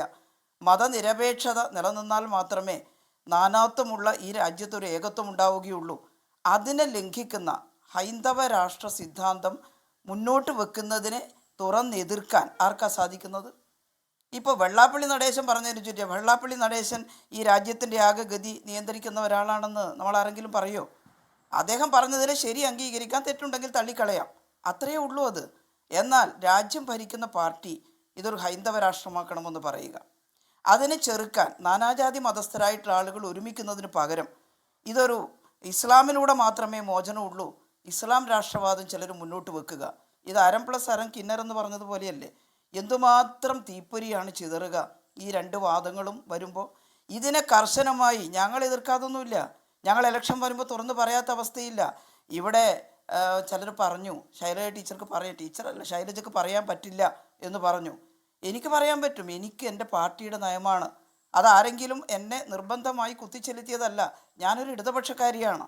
ഞാൻ ആഗ്രഹിക്കുന്നത് ഈ രാജ്യം മതേതരമായി നിലനിൽക്കാനാണ്. എൻ്റെ പാർട്ടി ആ കാര്യത്തിൽ സ്വീകരിച്ച നയങ്ങൾ എനിക്ക് സ്വീകാര്യമാണ്. തെരഞ്ഞെടുപ്പ് വരുമ്പോൾ പറഞ്ഞു, എന്താ പറഞ്ഞത്? ഒരു മതത്തിലുള്ളവരുടെ വോട്ട് വേണ്ടാന്ന് ഞങ്ങൾ ഒരിക്കലും പറഞ്ഞിട്ടില്ല. മതത്തിൽ അകത്താണ് മഹാഭൂരിപക്ഷം ആളുകളും, അവരെല്ലാം വോട്ട് ചെയ്യണം. എന്നാൽ അവരുടെ മനസ്സിൽ മതനിരപേക്ഷത ഉണ്ടാവണം. ഞങ്ങളുടെ ദൈവം ശരിയാണെങ്കിൽ മറ്റേയാളുടെ ദൈവവും ശരിയാണ്. എന്നാൽ ഭരണകാര്യം വരുമ്പോൾ എല്ലാ മതസ്ഥരും ചേർന്ന് ജനാധിപത്യപരമായിട്ട് കൈകാര്യം ചെയ്യണം എന്നാണ് ഞങ്ങളുടെ ഇടതുപക്ഷത്തിൻ്റെ വാദം. ആ ഇടതുപക്ഷത്തെ തകർക്കാനാണ് എല്ലാവരും കൂടി കച്ചകെട്ടി ഇറങ്ങിയിരിക്കുന്നത്. എനിക്ക് മഹാനായിട്ടുള്ള നെഹ്റു പറഞ്ഞിട്ടുള്ള ചില കാര്യങ്ങൾ ഓർമ്മ വരുന്നു. 57 അധികാരത്തിൽ വന്നിട്ടുള്ള ഇടതുപക്ഷ ഗവൺമെൻറ്റിനെ തകർക്കാൻ മതപരമായിട്ടുള്ള കാര്യങ്ങൾക്കെതിരാണെന്ന് നുണ പറഞ്ഞുകൊണ്ടാണ് വിമോചന സമരം സംഘടിപ്പിച്ചത്. അതിൻ്റെ ഭാഗമായിട്ട് കുറേ ആളുകളെ ഒരുമിച്ച് കൂട്ടാനൊന്ന് സാധിച്ചു. ഈ ഗവൺമെൻറ്റിനെ പിരിച്ചുവിടണമെന്ന് ഇവിടുത്തെ കോൺഗ്രസ്സുകാർ നെഹ്റുവിൻ്റെ അടുത്ത് എന്ന് പറഞ്ഞപ്പോൾ നെഹ്റു അന്ന് പറഞ്ഞ ഒരു ഉത്തരമുണ്ട്. അതാര് കേട്ടു എന്ന് ചോദിച്ചാൽ പ്രശസ്ത പത്രപ്രവർത്തകനായിട്ടുള്ള AG നൂറാനി, അദ്ദേഹം ഫ്രണ്ട് ലൈനിൽ എഴുതിയ ഒരു ലേഖനത്തിലൂടെ ഞാനും വായിച്ചു. അദ്ദേഹം ഉണ്ടായിരുന്നു അവിടെ. വല്ലാതെ ശടിക്കുന്നു, കമ്മ്യൂണിസ്റ്റുകാർ കേരളത്തിൽ വന്നിരിക്കുന്നു, ഇന്ത്യയിൽ ആകെ വന്നാൽ നമ്മളെന്ത് ചെയ്യും? അപ്പോൾ നെഹ്റു പറഞ്ഞത്, communism communism communism, you are always talking about communism only, but the real threat is not from communism but from communalism എന്ന് നെഹ്റു പറഞ്ഞതായി രേഖപ്പെടുത്തിയിട്ടുണ്ട്. അതല്ലേ ശരി? ഇവിടെ കമ്മ്യൂണിസ്റ്റുകാരാണ് ശത്രുക്കൾ, ഇടതുപക്ഷമാണ് ശത്രുക്കൾ. ഇടതുപക്ഷം എന്താണ് പറയുന്നത് എന്ന് നോക്കി നിൽക്കുകയാണ്. അത് നല്ലതായിട്ട് അംഗീകരിക്കാനല്ല, എങ്ങനെ ഇടതുപക്ഷത്തെ വിമർശിക്കാം, എങ്ങനെ ഇടതുപക്ഷത്തെ ഒറ്റപ്പെടുത്താം, എന്നിട്ട് എല്ലാ വർഗീയ കക്ഷികളും യോജിക്കുകയാണ്. ഇവിടെ ബഹുമാന്യനായിട്ടുള്ള ശ്രീ കണ്ണന്താനാണ് പറഞ്ഞതെന്ന് തോന്നുന്നുണ്ട്. കണ്ണന്താൻ സാർ പറഞ്ഞത്, ഇലക്ഷൻ വന്നപ്പോൾ ഞങ്ങൾക്ക് ഇന്ന വർഗീയ ശക്തിയുടെ വോട്ട് വാങ്ങുന്നതിൽ തടസ്സമില്ല എന്ന് ഇന്ത്യൻ സ്വാതന്ത്ര്യ സമരത്തിന് നേതൃത്വം കൊടുത്തതിൻ്റെ പാരമ്പര്യം അവകാശപ്പെടുന്ന കോൺഗ്രസ് പറയുകയാണ്, UDF പറയുകയാണ്. എന്ന് വെച്ച് ശ്രീ കണ്ണന്താൻ സാർ പറഞ്ഞത് BJP എന്തോ മഹത്തായിട്ടുള്ള പ്രസ്ഥാനമാണ് എന്നാണ്. അതിനകത്ത് ഒരു വ്യക്തികളോടും ഞങ്ങൾക്ക് വിരോധമില്ല. ആകെ വിരോധമുള്ളത് എന്താ? 2 കാര്യത്തിലാണ്. ഒന്ന്, ഈ രാജ്യത്ത് വർഗീയത വളർന്നു വരാൻ പാകത്തിന് മഹാഭൂരിപക്ഷം ആളുകളിലും അത് ഉണ്ടാക്കിയെടുക്കുന്നതിന് ഹിന്ദുത്വ രാഷ്ട്ര അജണ്ടയുമായിട്ട് മുന്നോട്ട് പോകുന്നു. അപ്പോൾ മതന്യൂനപക്ഷങ്ങൾക്ക് ഭീതിയുണ്ട്. ഞങ്ങൾ ആരെങ്കിലും ആ മതന്യൂനപക്ഷങ്ങളെ സംരക്ഷിക്കണമെന്ന് പറയുമ്പോൾ നിങ്ങളെല്ലാം വ്യാഖ്യാനിക്കുകയാണ്, മതപ്രീണനം നടത്തുന്നു. ഞങ്ങൾ ഒരു മതത്തിൻ്റെയും പ്രീണനം നടത്തിയിട്ടില്ല. പക്ഷേ മതന്യൂനപക്ഷ വിഭാഗങ്ങളെ ഭയമില്ലാതെ സംരക്ഷിക്കുക എന്നുള്ളത് ഭരണഘടനാദത്തമായിട്ടുള്ള നമ്മുടെ ഉത്തരവാദിത്തമാണ്. ന്യൂനപക്ഷങ്ങളെ അധികാരത്തിലിരിക്കുന്നവർ സംരക്ഷിക്കണം, ന്യൂനപക്ഷമായതുകൊണ്ട് തന്നെ. ഇപ്പോൾ ബംഗ്ലാദേശിൽ അവിടെയുള്ള ഹിന്ദു ന്യൂനപക്ഷം ആക്രമിക്കപ്പെടുന്നെങ്കിൽ ആ ന്യൂനപക്ഷത്തെ സംരക്ഷിക്കാൻ ആ ഗവൺമെൻറ് ഉത്തരവാദിത്തമുള്ളവരാണ്. അതുകൊണ്ടാണ് പറയുന്നത്. അതാണ് ഞാൻ പറഞ്ഞത്, മരം മറിഞ്ഞ് വെള്ളാപ്പള്ളി നടേശൻ്റെ പ്രസ്താവനയുമായിട്ട് ഇപ്പം മല്ലടിക്കുക. ഇവിടെ യഥാർത്ഥത്തിൽ നടന്നു കഴിഞ്ഞത് എന്താ? ഞാൻ പറഞ്ഞില്ലേ, തിരുവനന്തപുരം മുനിസിപ്പൽ കോർപ്പറേഷൻ തിരഞ്ഞെടുപ്പ്, അവിടെ ഏറ്റവും കൂടുതൽ വോട്ട് കിട്ടിയത് ഇടതുപക്ഷത്തിന്, 1,67,000 ചില്ലുവാനും. പക്ഷേ സീറ്റ് കൊണ്ട് എങ്ങനെ മാറി നോക്കൂ, 41 സീറ്റിൽ ഇടതുപക്ഷം ചെറിയ വോട്ടിന് പരാജയപ്പെടുത്തെടുത്ത് കോൺഗ്രസ് 3ാമത് പോയിരിക്കുകയാണ്. നേരത്തെ വടകരയും ബേപ്പൂരിലും കോൺഗ്രസ് ലീഗ് BJP സഖ്യം വന്നില്ലേ? ഞങ്ങൾ പറഞ്ഞപ്പോൾ ആരും വിശ്വസിച്ചില്ല. ബഹുമാനായിട്ടുള്ള KG മാരാരുടെ അദ്ദേഹത്തിൻ്റെ ജീവചരിത്രത്തിൽ പാഴായിപ്പോയ പരീക്ഷണം എന്ന പേരിൽ ഒരു അധ്യായത്തിൽ അത് വിശദീകരിക്കുകയല്ലേ. അപ്പോൾ ആരെയാണ് ഭയക്കേണ്ടത്? ഇടതുപക്ഷമാണോ തെറ്റ് ചെയ്യുന്നത്? ഇടതുപക്ഷത്തെ എന്തിനാണ് ഒറ്റപ്പെടുത്തുന്നത്? ഞങ്ങൾ വേറൊന്നും പറഞ്ഞിട്ടില്ല. ഒരു കാര്യം കൂടി പറയാൻ എന്നെ അനുവദിക്കണം. കണ്ണന്താൻ സാർ പറയുമ്പോൾ പറഞ്ഞു, ബഹുമാന്യനായിട്ടുള്ള പ്രധാനമന്ത്രി ഇന്നൊക്കെ ചെയ്യുന്നില്ലേ എന്ന്. നമ്മുടെ പ്രധാനമന്ത്രിയാണ്, അതൊക്കെ ചെയ്യാൻ പ്രധാനമന്ത്രി ബാധ്യസ്ഥനാണ്. പക്ഷെ ഉണ്ടാകുന്ന ശരിയായ അനുഭവം എന്താ?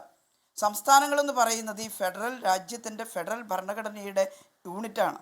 സംസ്ഥാനങ്ങളുടെ യൂണിയനാണ് കേന്ദ്രം. കേന്ദ്ര ഗവൺമെൻറ് സംസ്ഥാനങ്ങളെ ഞെരുക്കാമോ? ടാക്സ് ഷെയറിൻ്റെ കാര്യം നോക്കൂ, ഞാനത് വിശദീകരിക്കുന്നില്ല. അങ്ങോട്ട് പിരിച്ചെടുക്കുന്നതിൻ്റെ 70% ഇങ്ങോട്ട് തരണം, 30% രാജ്യരക്ഷയ്ക്കും മറ്റുമായി പിടിച്ചു വെച്ചാൽ തന്നെ ഈ രാജ്യത്തിന് സുഭിക്ഷമായിട്ട് ഭരിക്കാം. പക്ഷെ 50% തരുന്നില്ല, 30%-ൽ താഴെ. നേരത്തെ കോൺഗ്രസ് ഉള്ളപ്പോഴും വ്യത്യാസമൊന്നും ഉണ്ടായിരുന്നില്ല. എന്ത് പാടുപെട്ടാണ് ജനങ്ങളുടെ ജീവിത പ്രശ്നങ്ങൾ ഒരു സംസ്ഥാനം പരിഹരിക്കുന്നത്? ഇവിടെ ആയുഷ്മാൻ ഭാരതിൻ്റെ പറഞ്ഞു, സന്തോഷമുണ്ട് അങ്ങനെ ഒരു ഇൻഷുറൻസ് പദ്ധതി നടപ്പിലാക്കിയതിൽ. പക്ഷേ യഥാർത്ഥ ചിത്രം എന്താ? ഞാനന്ന് ആരോഗ്യമന്ത്രിയായിരുന്നു. ബഹുമാനപ്പെട്ട JP നഡ്ഡ സാർ എന്നെ വിളിച്ചിട്ട് പറഞ്ഞു, മിനിസ്റ്റർ നിങ്ങൾ ഈ ആയുഷ്മാൻ പദ്ധതിയിൽ ഒപ്പിടണം. ഞാൻ അദ്ദേഹത്തോട് വിനയത്തോട് പറഞ്ഞു, സാർ ഞങ്ങൾ കേരളത്തിന് വേണ്ടി ഒരു ആരോഗ്യ ഇൻഷുറൻസ് പദ്ധതി കൊണ്ടുവരുന്നുണ്ട്. അതിന് 42 ലക്ഷം കുടുംബങ്ങൾക്ക് ഞങ്ങൾക്ക് ആരോഗ്യ ഇൻഷുറൻസ് കൊടുക്കണം. പ്രീമിയം ഞങ്ങളാണ് നടക്കുന്നത്, സംസ്ഥാന ഗവൺമെൻറ്. കാരണം അത്രത്തോളം BPL ഫാമിലികളുണ്ട്, ചെറിയ ഇടത്തരവും പാവപ്പെട്ടവരുമായിട്ടുള്ള കുടുംബങ്ങൾ. അവർക്കെല്ലാം ആരോഗ്യ ഇൻഷുറൻസ് കൊടുക്കണം. അപ്പോൾ അത് പറ്റില്ല. RSBYക്ക് നേരത്തെ തന്ന പണം മാത്രമേ ആയുഷ്മാനിൽ നമുക്ക് തരുള്ളൂ. അത് എത്ര വരും? 18 ലക്ഷം കുടുംബങ്ങൾക്ക് അവർക്കുള്ള ഈ ആയുഷ്മാൻ പദ്ധതി അനുവദിക്കും. അതിൽ 60% കേന്ദ്രം തരും, 40% സംസ്ഥാനം കൊടുക്കണം.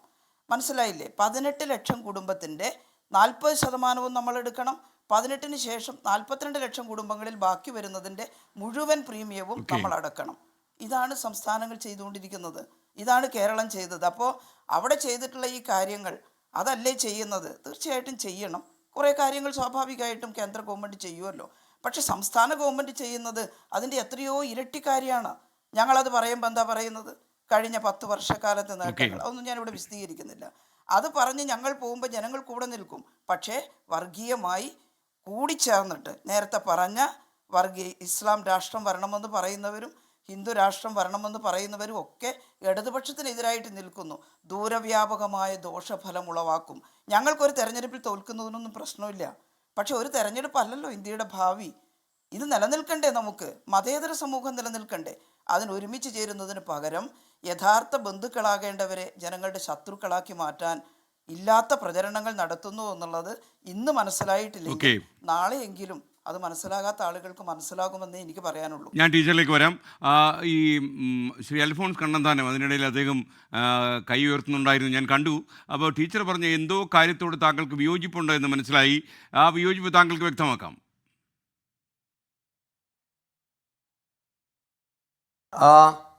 ശ്രീ ടീച്ചറെ, ശൈലജ ടീച്ചറും ഞാനും അസംബ്ലിയിൽ ഒരുമിച്ചുണ്ടായിരുന്ന, എൻ്റെ തൊട്ടടുത്താണ് ഇരുന്നത്. ഞങ്ങൾ വളരെ അടുത്ത സുഹൃത്തുക്കളാണ് അന്ന് മുതൽ. ടീച്ചർ മന്ത്രിയായിരുന്നപ്പോൾ വളരെ ഭംഗിയായിട്ട് പ്രവർത്തിച്ചു, വളരെ നല്ല മന്ത്രിയായിരുന്നു. അതിന് അന്താരാഷ്ട്ര അംഗീകാരം കിട്ടുകയും ചെയ്തു. പക്ഷേ ടീച്ചർ പറയുന്ന പല കാര്യങ്ങളും നാഷണൽ ലെവലിൽ പറയുന്ന കാര്യങ്ങളൊക്കെ ശരിയല്ല. ഒന്നാമത്, BJP ഒരിക്കലും, പ്രധാനമന്ത്രി നരേന്ദ്രമോദി ഒരിക്കലും ഇന്ത്യ ഒരു ഹിന്ദു രാഷ്ട്രമാകണമെന്നോ അങ്ങനെ ആയിരിക്കണമെന്നോ ഒരിക്കലും ആഗ്രഹം പ്രകടിപ്പിച്ചിട്ടില്ല, ഒരിക്കലും പറഞ്ഞിട്ടില്ല. അദ്ദേഹം എപ്പോഴും പറഞ്ഞിരിക്കുന്നത് എന്താ? സബ്ക സാത്ത് സബ്ക വികാസ് എന്ന് പറഞ്ഞാൽ എല്ലാവർക്കും കൂടി എല്ലാവരുടെയും ഒരുമിച്ചുള്ള ഒരു വികസനം. അദ്ദേഹത്തിൻ്റെ കീ വാക്ക് എന്താണ്? വികസനമാണ് അദ്ദേഹം പറയുന്നത്. ഇന്ത്യ വികസിക്കണം, അത് എല്ലാവരിലും എത്തിക്കണം. കുറച്ച് ആൾക്കാരല്ല, എല്ലാവരിലും എത്തിക്കണമെന്ന് അദ്ദേഹം പറയും. അല്ലാതെ ഈ ടീച്ചർ പറയുന്നത് പോലെ, ഈ മാർക്സിസ്റ്റുകാർ പറയുന്ന മുടക്ക് ഇവിടെ ഒരു ഹിന്ദു രാഷ്ട്രം ആകണമെന്നോ അതിലല്ലാത്തവർക്ക് ഒരിക്കലും ഒരു സ്ഥാനമില്ലെന്ന് പറയുന്നില്ല. ടീച്ചറെ, ഞാൻ ഒരിക്കലും ഇടതോ വലതോ ഒന്നുമല്ല. ഞാനൊരു മനുഷ്യനാണ്. ടീച്ചർക്കറിയാമല്ലോ എൻ്റെ പ്രവൃത്തിയിൽ നിന്ന്. ഞാൻ കോട്ടയം കളക്ടറായിരിക്കുമ്പോഴും ഡൽഹി കമ്മീഷണറായിരിക്കുമ്പോഴും അത് കഴിഞ്ഞ് തിരിച്ചു വന്ന് കേരളത്തിൽ ട്രാൻസ്പോർട്ട് കമ്മീഷൻ, എൻട്രൻസ് കമ്മീഷണറായിരിക്കുമ്പോഴും ഒക്കെ ഞാൻ പ്രവർത്തിച്ചിരിക്കുന്ന എല്ലാവർക്കും വേണ്ടിയാണ്. ഞാൻ എന്തുകൊണ്ടാണ് BJP ചേർന്നത്? വളരെ ലളിതമാണ്. ഇന്ത്യ എങ്ങോട്ടും പോകാത്ത അഴിമതിയിൽ മുങ്ങിയിരുന്ന സമയത്ത് ഇന്ത്യയെ നയിക്കാൻ നരേന്ദ്രമോദിയെ പറ്റിയ ഒരാൾക്കേ പറ്റുള്ളൂ എന്നും അദ്ദേഹത്തിന് മാത്രമേ ഇന്ത്യയിൽ വികസനം സാധാരണക്കാരിൽ എത്തിക്കാൻ പറ്റുള്ളൂ എന്ന വിശ്വാസത്തിലാണ് ഏകദേശം മന്ത്രിയാകേണ്ട ഒരു സമയത്ത് 2011 എന്നെ റീനോമിനേറ്റ് ചെയ്യുന്ന ദിവസം തന്നെ ഞാൻ രാജിവെച്ച് BJP ചേർന്നതാണ്. നമുക്ക് ഇന്ത്യയിൽ കാണാമല്ലോ, നിങ്ങൾ എപ്പോഴും പറയാറുണ്ട് ഹിന്ദു രാഷ്ട്രമാക്കണമെന്ന് പറയുന്നു. ആരാ പറയുന്നത്? പ്രധാനമന്ത്രി നരേന്ദ്രമോദി ഇതുവരെ പറഞ്ഞിട്ടുണ്ടോ? നിങ്ങൾ പറയുന്നത് RSSൻ്റെ അജണ്ടയാണെന്ന്. എത്രയോ പ്രാവശ്യം RSSൻ്റെ പ്രധാനി ചീഫ് ഭഗവത് പറഞ്ഞിട്ടുണ്ട്, ഇത് ഇന്ത്യ എന്ന് പറയുന്ന ആശയം ഇന്ത്യ എല്ലാവരുടെയും കൂടി ഉള്ളതാണ്. ഇത് ഹിന്ദുക്കളുടെയും മുസ്ലിംമാരുടെയും ക്രിസ്ത്യാനികളുടെയും സിഖുകാരുടെയും എല്ലാവരുടെയും കൂടിയാണ്. ഇന്നലെ പോലും അദ്ദേഹം പിന്നെയും പറഞ്ഞു, ആരൊക്കെയോ എന്തൊക്കെയോ പറയുന്നുണ്ട്, പക്ഷേ അത് ശരിയല്ല. ഇന്ത്യ എന്ന ആശയം തന്നെ എല്ലാവരുടെയും കൂടിയാണ്. പിന്നെ ആരാ ടീച്ചറെ ഇത് പറയുന്നത്? എനിക്ക് മനസ്സിലാകുന്നില്ല. പ്രധാനമന്ത്രി പറയുന്നില്ല, RSSൻ്റെ ചീഫ്, നിങ്ങൾ പറയുന്നതാണ് RSSൻ്റെ ഭരണമെന്ന് പറയുന്നു, RSS ചീഫ് പിന്നെ എടുത്തെടുത്ത് പറയുന്നു. പിന്നെ ആരാ പറയുന്നത്? ഒറ്റ കാര്യം ഞാൻ ചോദിച്ചോട്ടെ ടീച്ചറെ, ഇന്ത്യക്ക് അഭിമാനപരമായി ഇന്ത്യയുടെ പ്രധാനമന്ത്രിയായി നിങ്ങൾ ഇപ്പോൾ കോൺഗ്രസിനെ സപ്പോർട്ട് ചെയ്തിട്ടുണ്ട്. ഇന്ത്യ സഖ്യത്തിൽ ടീച്ചറിന് നേരിട്ടൊരു വിയോജനക്കുറിപ്പ് പറയാനുണ്ടെന്ന് തോന്നുന്നു. അല്ല, ഒരു മിനിറ്റ്. ഓക്കെ, പറഞ്ഞോളൂ. ശ്രീ കണ്ണന്താനം പറഞ്ഞോളൂ. ഞാൻ തീർക്കട്ടെ. ഇത് ടീച്ചർ വളരെ സമയമെടുത്തു, ഏതാണ്ട് 15 മിനിറ്റ് എടുത്തു. ഇന്ത്യയിൽ മുടക്കുന്ന പൈസ 1 രൂപയുടെ 15 പൈസ മാത്രമേ ജനങ്ങളിൽ എത്തിക്കുന്നു എന്ന് പറഞ്ഞ ആ സമയത്ത് ഇന്ത്യയിൽ ഇതാ കാര്യങ്ങൾ ചെയ്തു. ടീച്ചറെ, അതല്ലേ മനുഷ്യന് ഏറ്റവും വേണ്ടത്? ആർക്ക് വേണ്ടിയാണ് ചെയ്തിരിക്കുന്നത്? എല്ലാവർക്കും വേണ്ടിയല്ല ചെയ്തിരിക്കുന്നത്. ഇന്ത്യയിലെ ഭരിച്ചുകൊണ്ടിരുന്ന ഒരു ഡിഫൻസ് മിനിസ്റ്റർ, പേരും പറയാം, AK ആന്റണി, അദ്ദേഹം പറഞ്ഞു, ഇന്ത്യയിൽ ഞാൻ ബോർഡറിൽ ഞാൻ ഒന്നും ചെയ്യൂല. കാരണം എന്താ? ശത്രുക്കൾക്ക് കയറി വരാൻ നമ്മൾ റോഡുണ്ടാക്കിയാൽ ശത്രുക്കൾ പെട്ടെന്ന് കയറി വരും. 10 വർഷം ഡിഫൻസ് മിനിസ്റ്റർ ആയിരുന്നു. ഈ സർക്കാർ അധികാരത്തിൽ വന്ന് കഴിഞ്ഞിട്ട് നമ്മളെ തൊടാൻ ആരെങ്കിലും ധൈര്യപ്പെടുന്നുണ്ടോ ടീച്ചറെ? ഇന്ത്യയിൽ പാവങ്ങൾക്ക് വേണ്ടിയല്ലേ നമ്മുടെ ബഡ്ജറ്റിൻ്റെ മിക്കവാറും പൈസ മുടക്കിയിരിക്കുന്നത്. പിന്നെ എവിടെയാണ് ടീച്ചറെ ഇവിടെ പ്രശ്നം ഉണ്ടാകുന്നത്? നമ്മളെ പറയുന്നു ചിലർക്കിതാ പ്രശ്നമുണ്ടാകുന്നത്. നമ്മുടെ രാജ്യം എന്ന് പറഞ്ഞാൽ വലിയൊരു രാജ്യമാണ്. കഴിഞ്ഞ ദിവസം രാജീവ് സന്ദേശായുടെ ഒരു ഡിബേറ്റിൽ നമ്മുടെ വലിയൊരു രാജ്യമാണ്. 1.4 ബില്യൺ ആൾക്കാർ താമസിക്കുന്ന ഈ രാജ്യത്തെ കുറേ പ്രശ്നങ്ങളുണ്ടാകും. ഏത് രാജ്യത്താണ് പ്രശ്നം ഉണ്ടാകുന്നത്? കഴിഞ്ഞ വർഷം അമേരിക്കയിൽ വെടിവെച്ച് കൊന്നവരുടെ എണ്ണം എത്രയാണെന്നറിയോ? 14,615 പേരെ അമേരിക്കയിൽ വെടിവെച്ച് കൊന്നു. അപ്പോൾ ടീച്ചറെ, നിങ്ങൾ അങ്ങോട്ട് തിരിഞ്ഞിട്ട് പറയുമോ ട്രംപ് ക്രിമിനലാണ്, അവിടെ ഭരിക്കുന്ന എല്ലാവരും ക്രിമിനലാണ്, അവിടുത്തെ റിപ്പബ്ലിക്കൻ പാർട്ടി ക്രിമിനലാണ് നിങ്ങൾ പറയുന്നുണ്ടോ? ഇവിടെ എന്തെങ്കിലും സംഭവിച്ചാൽ അത് ഉത്തരവാദി നരേന്ദ്രമോദിയാണ്. ഞാൻ കഴിഞ്ഞ ദിവസം പറഞ്ഞു, കഴിഞ്ഞ കേരളത്തിലെ തന്നെ ഉദാഹരണം എടുത്തോളൂ. ഞാനൊരു സിറിയൻ കത്തോലിക്കനാണ്. എറണാകുളം രൂപതയിലെ അച്ഛന്മാരും അവിടുത്തെ വിശ്വാസികളുമെല്ലാം ഞങ്ങളുടെ സഭാ നേതാവായിരിക്കുന്ന മേജർ ആർച്ച് ബിഷപ്പിനെ തട്ടണം, മാറ്റണം, നീക്കണമെന്ന് പറഞ്ഞ് എത്രയോ വർഷങ്ങളായി തെരുവിലിറങ്ങിയിട്ടുണ്ട്. പക്ഷേ നമ്മളൊക്കെ പറയുന്നുണ്ട് ഇത് ക്രിമിനൽ കുറ്റമാണെന്ന്. നമ്മൾ വെറുതെ ഇരുന്നിട്ട് ഇന്ത്യ എന്ന ഈ മഹാരാജ്യത്ത്, വലിയ രാജ്യത്ത്, വലിയ വലിയ പ്രശ്നങ്ങളുള്ള ഈ രാജ്യത്ത്, ഇവിടെ കോൺഗ്രസ് ഭരിക്കുമ്പോൾ എപ്പോഴും വർഗീയ കലാപം ഉണ്ടായിരുന്ന ഈ രാജ്യത്ത് അവിടെ എവിടെയും ചെറിയ പ്രശ്നങ്ങളുണ്ടാകുമ്പോൾ അത് പ്രശ്നങ്ങളാണ്. ആ പ്രശ്നങ്ങൾ ഒരിക്കലും നമുക്ക് ന്യായീകരിക്കാൻ പറ്റില്ല. ക്രിസ്ത്യാനികൾക്കെതിരെയാണെങ്കിലോ മുസ്ലിങ്ങൾക്കെതിരെയാണല്ലോ, ഇതൊന്നും നമുക്ക് അംഗീകരിക്കാൻ പറ്റൂല. പക്ഷേ അങ്ങനെ ഒരു രാജ്യത്ത് ചെറിയ പ്രശ്നം ഉണ്ടാകുമ്പോൾ മോദി വർഗീയവാദിയാണ്, BJP വർഗീയ പാർട്ടിയാണ്, ഇവിടുത്തെ ഭരണം വർഗീയമാണ്, ഇതൊക്കെ പറയുന്നത് ശരിയല്ല. നമ്മൾ കുറച്ചുകൂടെ ഒക്കെ ചിന്തിച്ചിട്ട്, നമ്മൾ ടീച്ചറാണെങ്കിൽ നല്ല ബുദ്ധിയുള്ള, നല്ല വളരെ ബുദ്ധിയുള്ള, ചിന്തിക്കാൻ കഴിവുള്ള, എല്ലാ നല്ല പ്രവൃത്തികളെ എല്ലാം സപ്പോർട്ട് ചെയ്യുന്ന ആളാണ്. ഇങ്ങനെയൊക്കെ നമ്മൾ പറഞ്ഞുകൂടാ. കാരണം നമ്മളപ്പോൾ രാജ്യത്തെ വിഭജിക്കുകയാണ് ചെയ്യുന്നത്. അതൊക്കെ ശരിയല്ല. നമ്മൾ പ്രശ്നങ്ങൾക്ക് പരിഹാരം കാണാൻ നോക്കണം. നമ്മളെല്ലാവരും ഒന്നാണ് വിചാരിച്ചിട്ട്, ഇവിടെ ക്രിസ്ത്യാനിയല്ല, ഹിന്ദു അല്ല, മുസ്ലിം അല്ല, നമ്മൾ ഇന്ത്യക്കാരാണ്, എല്ലാവർക്കും ഇവിടെ ഒരുമിച്ച് ജീവിക്കണം, സമാധാനപരമായി ജീവിക്കണമെന്ന് നമ്മളങ്ങ് തീരുമാനിച്ചാൽ, അങ്ങോട്ടും ഇങ്ങോട്ടും തെറി പറയാതെ തീരുമാനിച്ചാൽ ഇന്ത്യ ഒരു മഹാരാജ്യമായി തന്നെ തുടരും. Okay, thank you Shri Kannanthanam. ടീച്ചർക്ക് ചോദിക്കാനുള്ള ചോദ്യം ഒറ്റ വാചകത്തിൽ ഒതുങ്ങുമെങ്കിൽ നമുക്ക് ഇപ്പോൾ ചോദിക്കാം. അതല്ലെങ്കിൽ ഇടവേളയ്ക്ക് ശേഷം ഞാൻ ശ്രീ തിരുവഞ്ചൂരിലേക്കും ശ്രീ കമാൽ പാഴ്സിയിലേക്കും വരാം. മൈക്ക് കൈമാറേണ്ടതാണെന്ന്. അതെ, ബഹുമാനായിട്ടുള്ള തിരുവഞ്ചൂരിലേക്കും ശ്രീ കമാൽ പാഷയിലേക്കും പോകേണ്ടതാണ്. അങ്ങനെ പറഞ്ഞതുകൊണ്ട് പിന്നെ മറന്നു പോകണ്ടെന്ന് വെച്ചിട്ടാണ്. ഒന്ന്, ഈ അമേരിക്കൻ പ്രസിഡന്റ് ട്രംപിന്റെ നയത്തെ ഞങ്ങൾ എതിർത്തുകൊണ്ടേ ഇരിക്കുകയാണ്.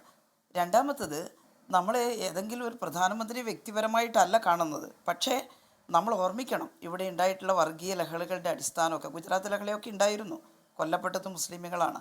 പക്ഷേ അതുണ്ടാവാൻ കാരണം അവിടെ എന്തെങ്കിലും തരത്തിലുള്ള തീവ്രവാദ പ്രവർത്തനം ആ പാവപ്പെട്ടവർ നടത്തിയത് കൊണ്ടല്ല. തീവ്രവാദികളെയൊക്കെ അമർച്ച ചെയ്യണം. പക്ഷേ നമ്മൾ ചിലപ്പോൾ ചെയ്യുന്നത് വർഗീയമായിട്ടാവുന്നു. അത് ഏതെങ്കിലും ഒരു വ്യക്തിയോടുള്ള ആദരവ് കൊണ്ട് ആ വർഗീയത കാണാതിരിക്കാൻ പറ്റില്ല. ഒറ്റൊരു കാര്യം കൂടി പറയാം. നമ്മുടെ സംഘപരിവാരം അനുസരിക്കുന്നത് ഗോൾവാൾക്കറുടെ വിചാരധാരയാണ് എന്നാണ് ഞാൻ കരുതുന്നത്. അതിനകത്ത് ഞാൻ വായിച്ചിട്ടുണ്ട്, വളരെ അപകടകരമായിട്ടുള്ള കാര്യമാണ്. അതിനകത്ത് മതന്യൂനപക്ഷ വിഭാഗത്തെയും കമ്മ്യൂണിസ്റ്റുകാരെയും ഉന്മൂലനം ചെയ്യണമെന്ന് പച്ചയായിട്ട് എഴുതി വെച്ചിട്ടുണ്ട്.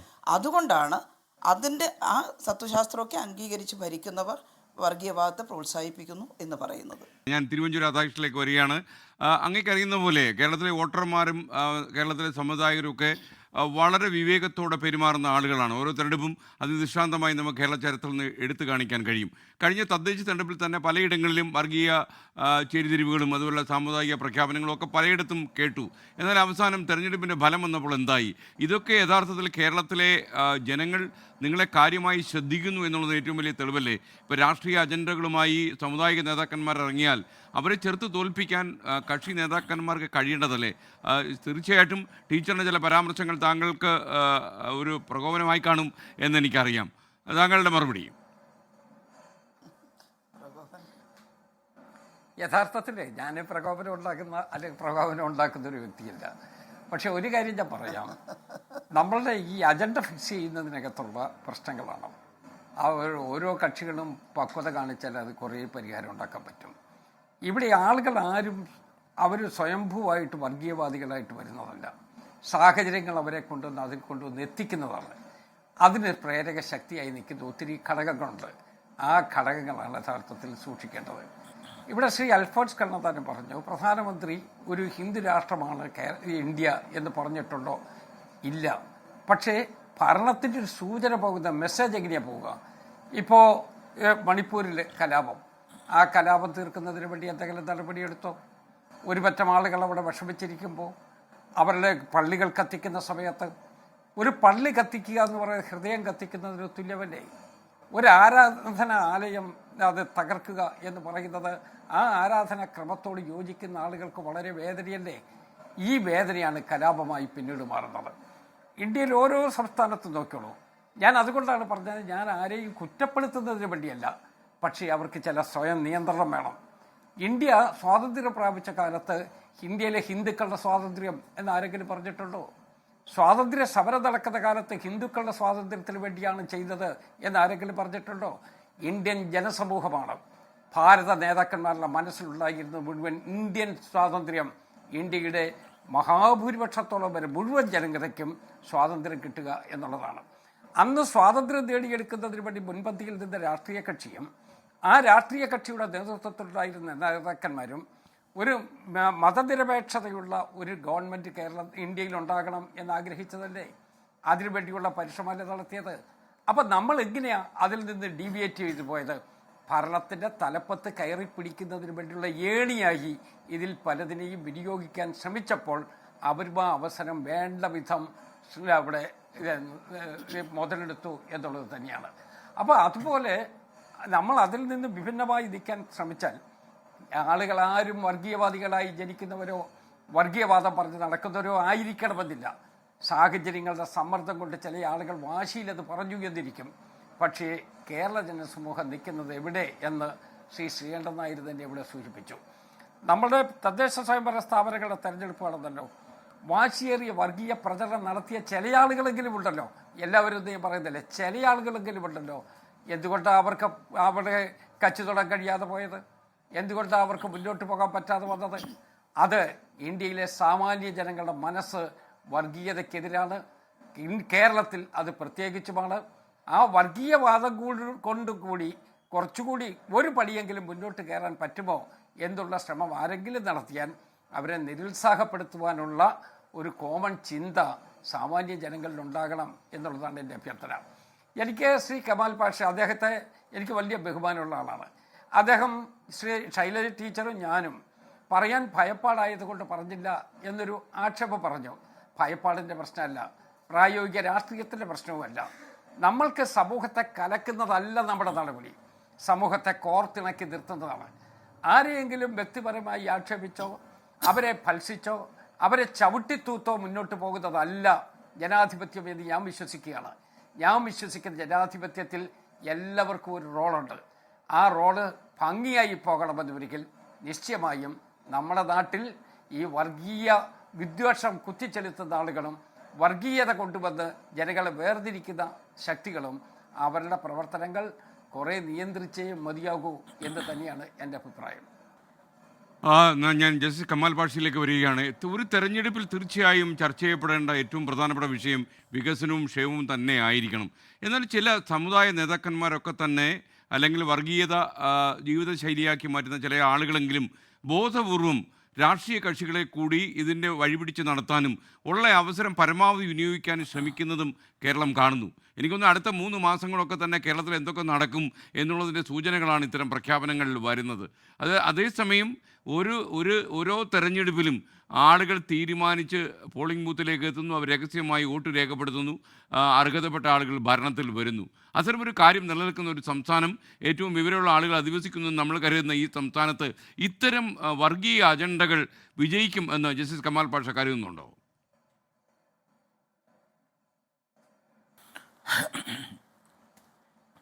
അതിലേക്ക് വരുന്നതിന് മുമ്പ് നമ്മുടെ ശ്രീ കണ്ണന്താനം പറഞ്ഞ 1-2 കാര്യങ്ങളുണ്ട്.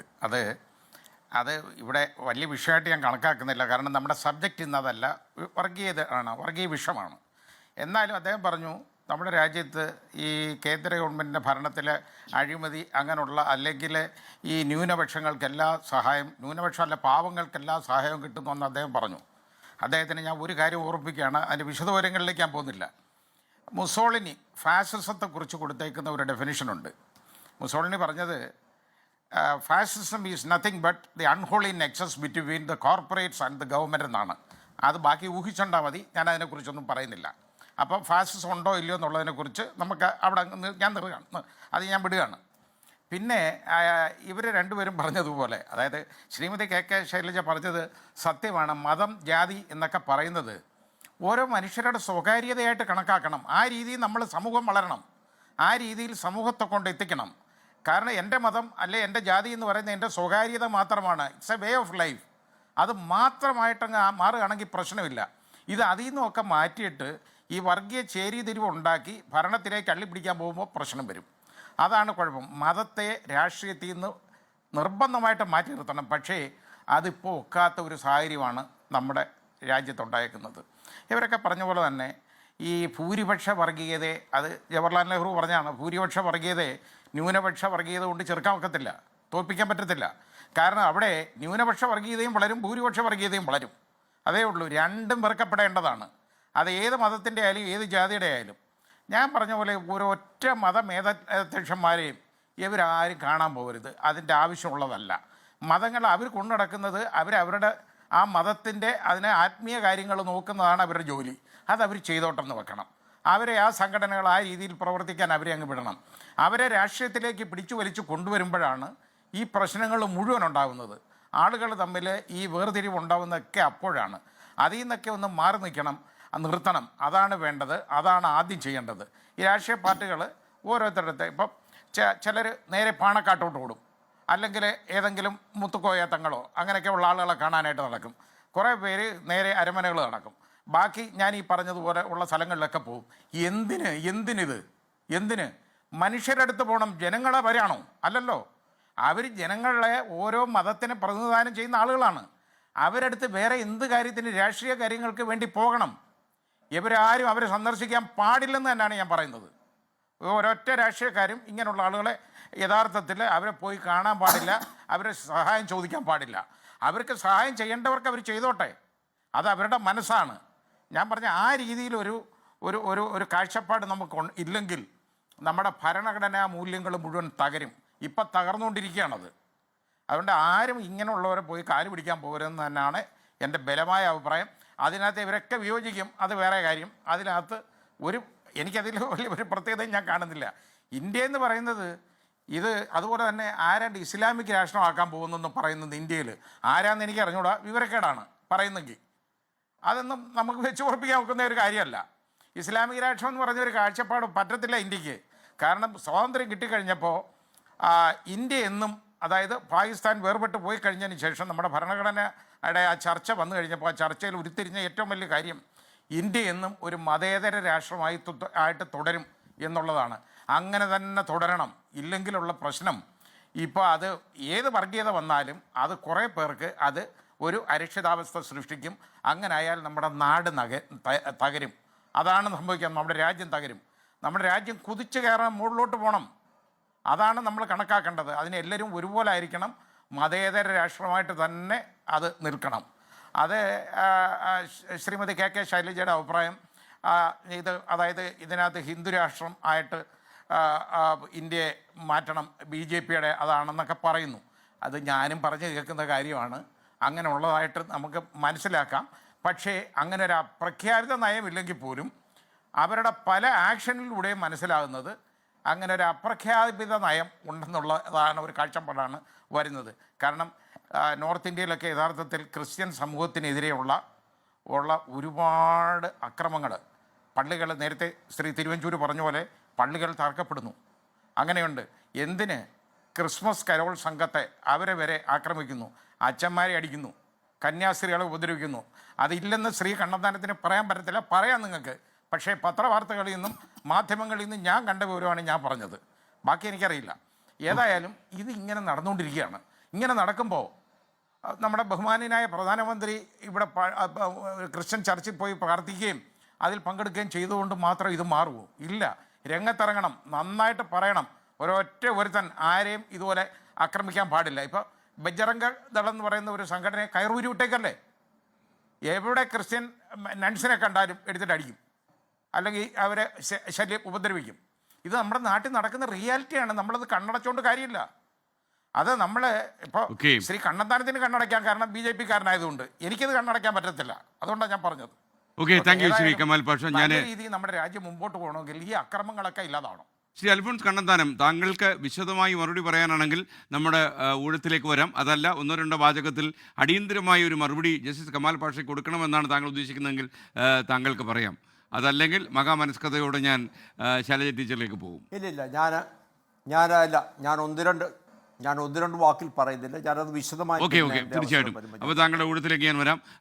ടീച്ചർ, എനിക്ക് തോന്നുന്നത് ഈ കഴിഞ്ഞ കാലത്തെ നമ്മൾ തെരഞ്ഞെടുപ്പ് ചിത്രങ്ങളൊക്കെ പരിശോധിക്കുന്ന സമയത്ത് ഈ വോട്ട് ബാങ്കുകൾ തങ്ങളുടെ കൈകളിലാണ് എന്ന് പരസ്യമായി പറഞ്ഞിട്ടുള്ള പല ആളുകളും തെരഞ്ഞെടുപ്പ് ഫലം വന്നപ്പോൾ വോട്ട് ബാങ്ക് അവരുടെ കൈകളിലല്ല എന്ന് തെളിയിക്കപ്പെട്ടിട്ടുണ്ട്. അപ്പോൾ ഈ ഒരു സാഹചര്യത്തിൽ ഉത്തരവാദപ്പെട്ട ഒരു രാഷ്ട്രീയ കക്ഷിയുടെ നേതാവ് എന്ന നിലയിൽ ഞാൻ പറയുന്നത് വെള്ളാപ്പള്ളി മാത്രമല്ല, ഇത്തരം ഈ സാമുദായികമായ ധ്രുവീകരണം ഉണ്ടാക്കാനും ഈ സ്വന്തം സമുദായം സുരക്ഷിതത്വത്തിലല്ല ജീവിക്കുന്നത് എന്നൊക്കെ പ്രചരിപ്പിക്കുന്ന ആളുകളെ തടയാൻ LDFിന് മാത്രമല്ല ചുമതല ഏറ്റെടുക്കുന്നത്, മറ്റുള്ള UDFും മറ്റുള്ള കക്ഷികൾക്കും ആ ബാധ്യതയുണ്ട് എന്ന് ടീച്ചർ കരുതുന്നുണ്ടോ? ഇതിനകത്ത് നമ്മൾ കാണേണ്ടത് കേരളത്തിൽ ഒരുപാട് ആളുകൾ, മഹാഭൂരിപക്ഷം എന്ന് പറയാം, വിവിധ സാമുദായിക സംഘടനകളുമായി ബന്ധപ്പെട്ട് പ്രവർത്തിക്കുന്നവരാണ്. അതിൽ ക്രിസ്ത്യൻ പള്ളിയുടെ ഭാഗമായിട്ട് ക്രിസ്തുമത വിശ്വാസികളുണ്ട്, മുസ്ലിം പള്ളിയുടെയും ആരാധനാലയങ്ങളുടെയും ചില സാമുദായിക സംഘടനകളുടെയും ഭാഗമായിട്ട് ഒരുപാട് മുസ്ലിങ്ങളുണ്ട്. അതുപോലെ മറ്റ് വിഭാഗത്തിലൊക്കെ ഉള്ളവരുണ്ട്, ജാതി വിഭാഗത്തിലൊക്കെ. അവരെല്ലാം കണ്ണടച്ച് നമ്മൾ അവരെല്ലാം മോശക്കാരാണെന്ന് പറയേണ്ടുന്ന ആവശ്യം യഥാർത്ഥത്തിലില്ല. എപ്പോഴാണ് അവർ മോശക്കാരാണെന്ന് ചിലരെ പറയേണ്ടി വരുന്നത്? അത് ഈ പറയുന്ന അപകടകരമായ മതരാഷ്ട്രവാദം ഉന്നയിക്കുമ്പോഴാണ്. എന്ന് വെച്ചാൽ ഈ സമൂഹത്തിലെ മറ്റൊരു മതസ്ഥന് ബുദ്ധിമുട്ടുണ്ടാകുന്ന ചില കാര്യങ്ങൾ വിളിച്ചു പറയുന്നു പരസ്യമായിട്ട്. അത് വളർന്നു വന്നാൽ ഈ മതങ്ങൾ തമ്മിലുണ്ടാകുന്ന സംഘർഷങ്ങൾ അത് നമ്മൾ ഭയപ്പെടുത്തുന്നതാണ്. ലോക ചരിത്രം തന്നെ പരിശോധിക്കുമ്പോൾ എന്തുമാത്രം രക്തച്ചൊരിച്ചിലാണ് മതപരമായ സംഘർഷങ്ങളുടെ ഭാഗമായിട്ടുണ്ടായത്. ഇപ്പോൾ അഫ്ഗാനിസ്ഥാനിൽ ഒരു മതത്തിലെ 2-3 വിഭാഗങ്ങളെ സാമ്രാജ്യത്വം തമ്മിൽ തെറ്റിച്ച് അവരെ അക്രമാസക്തരാക്കി മാറ്റിയതിൻ്റെ അനന്തരഫലമല്ലേ അവിടുത്തെ ജനങ്ങൾ അനുഭവിച്ചത്. ആ ഭയം കൊണ്ടാണ്, ലോക ചരിത്രത്തിൽ നിന്ന് ഉൾക്കൊണ്ട പാഠം കൊണ്ടാണ് ഇടതുപക്ഷം പറയുന്നത് മതപരമായ സ്പർദ്ധയുണ്ടാകുന്ന ഒന്നും നടക്കാൻ പാടില്ല. അതിൻ്റെ അർത്ഥം ഒരു പള്ളിയിലെ ബിഷപ്പിനെ എപ്പോഴെങ്കിലും സന്ദർശിച്ചുകൂടാന്നല്ല. സാമുദായിക സംഘടനകളായിട്ടുള്ള മുസ്ലിം വിഭാഗത്തിലെ മതരാഷ്ട്രവാദം ഉന്നയിക്കാത്ത, മതേതരത്വം വേണമെന്ന് ആഗ്രഹിക്കുന്ന ഒരു സാമുദായിക നേതാവിനെ ഒന്ന് കണ്ടതുകൊണ്ട് യാതൊരു ബുദ്ധിമുട്ടും ഉണ്ടാവാൻ പോകുന്നില്ല. എന്ന് വെച്ചാൽ അവരെ കണ്ടിട്ട് മാത്രമാണ് തെരഞ്ഞെടുപ്പിനെ നേരിടുന്നത് എന്ന അവസ്ഥ വരരുത്. തെരഞ്ഞെടുപ്പിൽ മുന്നോട്ട് വെക്കുന്നത് എന്താ? ഓരോ രാഷ്ട്രീയ പാർട്ടിക്കും അവനവൻ വിശ്വസിക്കുന്ന ആശയത്തെ ജനങ്ങളുടെ മുമ്പാകെ അവതരിപ്പിക്കാൻ സാധിക്കണം. ഈ സമൂഹത്തിന് വേണ്ടി അവനവൻ ചെയ്യാൻ ഉദ്ദേശിക്കുന്ന കാര്യങ്ങൾ പ്രായോഗികമായി എന്തൊക്കെ ചെയ്യും സ്പഷ്ടമായിട്ട് പറയാൻ സാധിക്കണം. ഇടതുപക്ഷ ജനാധിപത്യ മുന്നണി വ്യക്തമായി പറഞ്ഞു പോവുകയാണ്, ഞങ്ങൾ വളരെ വ്യക്തമാക്കി മതരാഷ്ട്രവാദികളുടെ വോട്ട് ഞങ്ങൾക്ക് വേണ്ട. ഞങ്ങൾ വളരെ വ്യക്തമാക്കി ഈ കൊച്ചു കേരളത്തിലെ റവന്യൂ വരുമാനത്തിൻ്റെ പരിമിതിയിൽ ഒതുങ്ങി നിന്ന് ഈ കേരളത്തെ മുന്നോട്ട് കൊണ്ടുവരാൻ ഞങ്ങൾ വന്നപ്പോഴെല്ലാം ഉത്സാഹിച്ചിട്ടുണ്ട്. അതിൻ്റെ ഗുണഫലം ഉണ്ടായിട്ടുണ്ട്. നോക്കൂ, ഇന്ത്യയിലെ ശിശുമരണ നിരക്കിൽ ഏറ്റവും കുറഞ്ഞു നിൽക്കുന്നത് കേരളമാണ്. നമ്മൾ ഒരുമിച്ച് നിന്ന് പ്രവർത്തിച്ചതുകൊണ്ടാണ്. അത് ആരുടെയും ഒരാളുടെ ഗുണം കൊണ്ടല്ല, പക്ഷേ ഒരു ഗവൺമെൻറ്റിൻ്റെ നയം അതിൻ്റെ പിന്നിലുണ്ട്. അങ്ങനെ പ്രവർത്തിച്ചത് കൊണ്ട് 12-ൽ നിന്ന് 5 ശിശുമരണ നിരക്ക് 10 വർഷത്തിനിടയിൽ കുറക്കാൻ നമുക്ക് സാധിച്ചില്ലേ? അതിന് നമ്മൾ അഭിമാനിക്കണം. അങ്ങനെയുള്ള ഒട്ടേറെ നേട്ടങ്ങൾ, ഇപ്പോൾ 4-5 ലക്ഷം ആളുകൾക്ക് വീടുണ്ടാക്കി കൊടുക്കാൻ കഴിഞ്ഞത്, അങ്ങനെയുള്ള ഒരുപാട് കാര്യങ്ങൾ ചെയ്യാൻ ഞങ്ങൾ ആഗ്രഹിക്കുന്നു. അത് ഈ നാട്ടിലെ ജനങ്ങളോട് പറയുന്നു. അതിൽ കക്ഷി രാഷ്ട്രീയ ഭേദമോ അല്ലെങ്കിൽ ജാതി മത വ്യത്യാസമോ നോക്കിയിട്ടല്ല തിരഞ്ഞെടുപ്പുകൾ നടക്കുന്നത്. അതുകൊണ്ട് ഇടതുപക്ഷത്തിന് വ്യക്തമായ ആശയമുണ്ട്. ഇടതുപക്ഷ നേതാവ്, ഒരുപക്ഷെ മുഖ്യമന്ത്രി ഒരു ബിഷപ്പിൻ്റെ അരമനയിൽ ക്ഷണിച്ചപ്പോൾ പോയി, അല്ലെങ്കിൽ ഏതെങ്കിലും ഒരു സമുദായ നേതാവിൻ്റെ ക്ഷണം സ്വീകരിച്ചവരുടെ പരിപാടിയിൽ പങ്കെടുത്തു, അതല്ല വലിയ അപരാധം. യഥാർത്ഥത്തിൽ മതരാഷ്ട്രവാദം ഉന്നയിക്കുന്നവരെ പുൽകാതിരിക്കുക. 4 വോട്ടിന് വേണ്ടി അത്തരം ആളുകളുടെ വോട്ടായാലും ഞങ്ങൾ സ്വീകരിക്കുമെന്ന് ദയവ് ചെയ്ത് നിങ്ങൾ പറയാതിരിക്കുക. അത്തരം ഉള്ളിലൂടെ ഇടതുപക്ഷത്തെ തോൽപ്പിക്കാൻ നമുക്ക് ഒരുമിച്ച് നിന്ന് ഇടതുപക്ഷത്തെ, എന്താ ഇടതുപക്ഷം ചെയ്യുന്ന അപരാധം? യഥാർത്ഥത്തിൽ ഇടതുപക്ഷം ശക്തമായി നിൽക്കുമ്പോഴാണ് മതനിരപേക്ഷത ഉണ്ടാക്കാൻ സാധിക്കുക. മാറാട് കലാപമൊക്കെ എത്ര പെട്ടെന്ന് നമ്മൾ ഒതുക്കി. ഇവിടെ കലാപകാരികൾക്ക് മനസ്സിലാഞ്ഞിട്ടല്ല. അതുകൊണ്ട് ദയവ് ചെയ്ത്, പിന്നെ ബഹുമാനനായ ശ്രീകണ്ഠൻ നായരോട് പറയട്ടെ, ഞങ്ങളിങ്ങനെ പ്രകോപിപ്പിക്കാൻ ശ്രമിക്കണ്ട. തിരുവഞ്ചൂരിനോട് പറഞ്ഞത് ശൈല ടീച്ചർ പറഞ്ഞപ്പോൾ പ്രകോപിതനായിട്ടുണ്ടാവും എന്നാണ്. അതെ,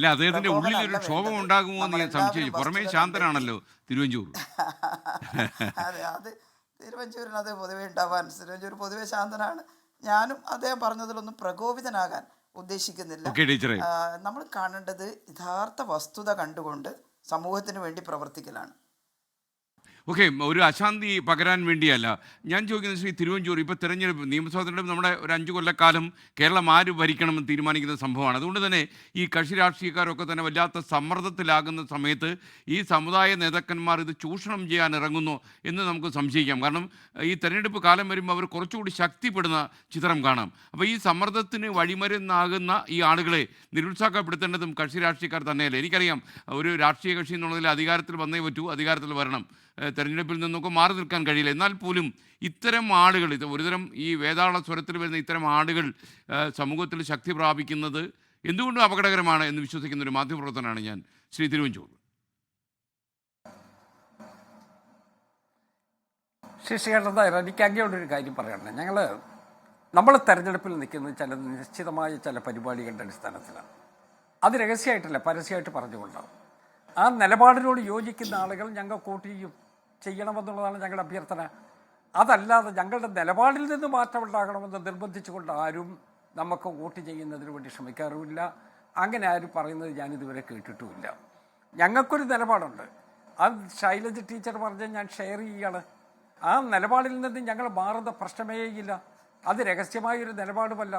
ഞങ്ങളത് പരസ്യമായി പ്രഖ്യാപിച്ചുകൊണ്ട് ആ നിലപാടിനോട് യോജിക്കുന്ന ആര് ഞങ്ങളെ സഹായിക്കാൻ വന്നാലും ഞങ്ങൾക്ക് ജനാധിപത്യത്തിനകത്ത് ആ ശത്രുക്കളെ ഉണ്ടാക്കുന്നതിൻ്റെ ഒരു രാഷ്ട്രീയ കക്ഷികളുടെ പ്രധാനപ്പെട്ട ജോലി.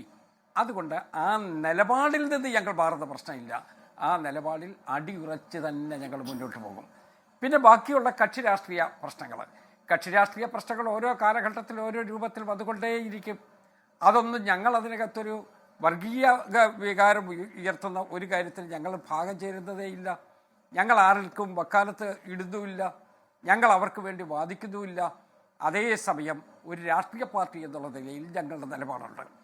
രണ്ടാമത്തെ പ്രശ്നം, ആ നിലപാട് ഞങ്ങളെ എടുപ്പിക്കാൻ പ്രേരിപ്പിച്ചിട്ടുള്ള ശക്തി എന്ന് പറയുന്നത് ദേശീയ സ്വാതന്ത്ര്യ സമരമാണ്. ആ സമരകാലത്തെക്കുറിച്ച് ഞാൻ ഒരു വാക്കിൽ പരാമർശിച്ചു. അതിൻ്റെ സ്പിരിറ്റാണ് ഞങ്ങൾ ഉൾക്കൊണ്ടുകൊണ്ടുവരുന്നത്. പിന്നെ പ്രായോഗിക രാഷ്ട്രീയത്തിനകത്ത് ഒരു ഭരണം മുന്നോട്ട് കൊണ്ടുപോകുമ്പോൾ ആ ഭരണം എടുക്കുന്ന ചില നടപടികളുണ്ട്. അതിനെയാണ് ഇവിടെ കൊണ്ടുവന്ന് കൂട്ടിക്കെട്ടാൻ ശ്രമിക്കുന്നത് എന്ന് എനിക്ക് തോന്നുന്നു. ഞങ്ങളുടെ രാഷ്ട്രീയ പാർട്ടിയുടെ പ്രഖ്യാപിതമായ നിലപാടുകൾ വെച്ചുകൊണ്ട് ആ നിലപാടിനോട് യോജിക്കുന്ന ആളുകൾ ഞങ്ങൾക്കൊപ്പം നിൽക്കും എന്നുള്ള പ്രതീക്ഷയോടുകൂടി ഞങ്ങൾ മുന്നോട്ട് പോകുകയാണ്. അതിനുവേണ്ടി ഞങ്ങളുടെ നിലപാടുകൾ സറണ്ടർ ചെയ്യുന്ന പ്രശ്നമില്ല. ആരുടെ മുന്നിലും ഇതിനു വേണ്ടി കൂട്ടുകുത്തുന്ന പ്രശ്നവുമില്ല. Okay, thank you Shri Thiruvanchoor. ഞാൻ ശ്രീ അൽഫോൺസ് കണ്ണന്താനത്തിലേക്ക് വരികയാണ്. താങ്കൾ കൈ ഉയർത്തിയ കാര്യം താങ്കൾ മറന്നു പോയിട്ടില്ലെന്ന് വിശ്വസിക്കുന്നു. എന്താണാവോ അത്?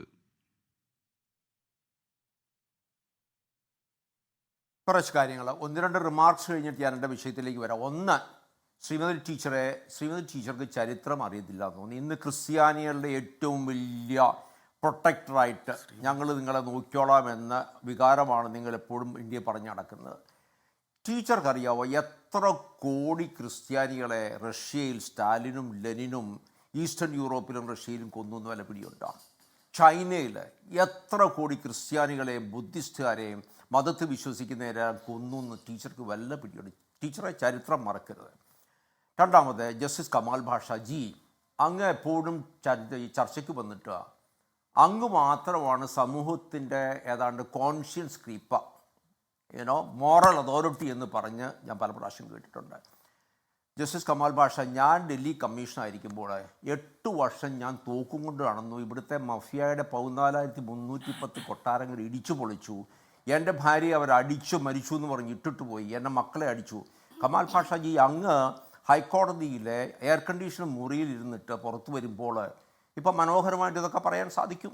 ഞങ്ങളൊക്കെ ജനങ്ങൾക്ക് വേണ്ടി കഷ്ടപ്പെട്ട് ഇന്ത്യൻ ഭരണഘടന എന്ന് പറയുന്ന ആ ഉത്തരവാദിത്വം ഏറ്റെടുത്ത് ജോലി ചെയ്ത ആൾക്കാരാണ്. അപ്പോൾ ഇങ്ങനെയൊക്കെ അങ്ങ് ടെലിവിഷൻ വന്ന് പറയുന്നത് കേൾക്കുന്ന വളരെ രസകരമാണ്. പക്ഷേ അതിനപ്പുറത്തൊരു ലോകമുണ്ട്, ഞങ്ങളൊക്കെ ജീവിച്ച ഒരു ലോകമുണ്ട്.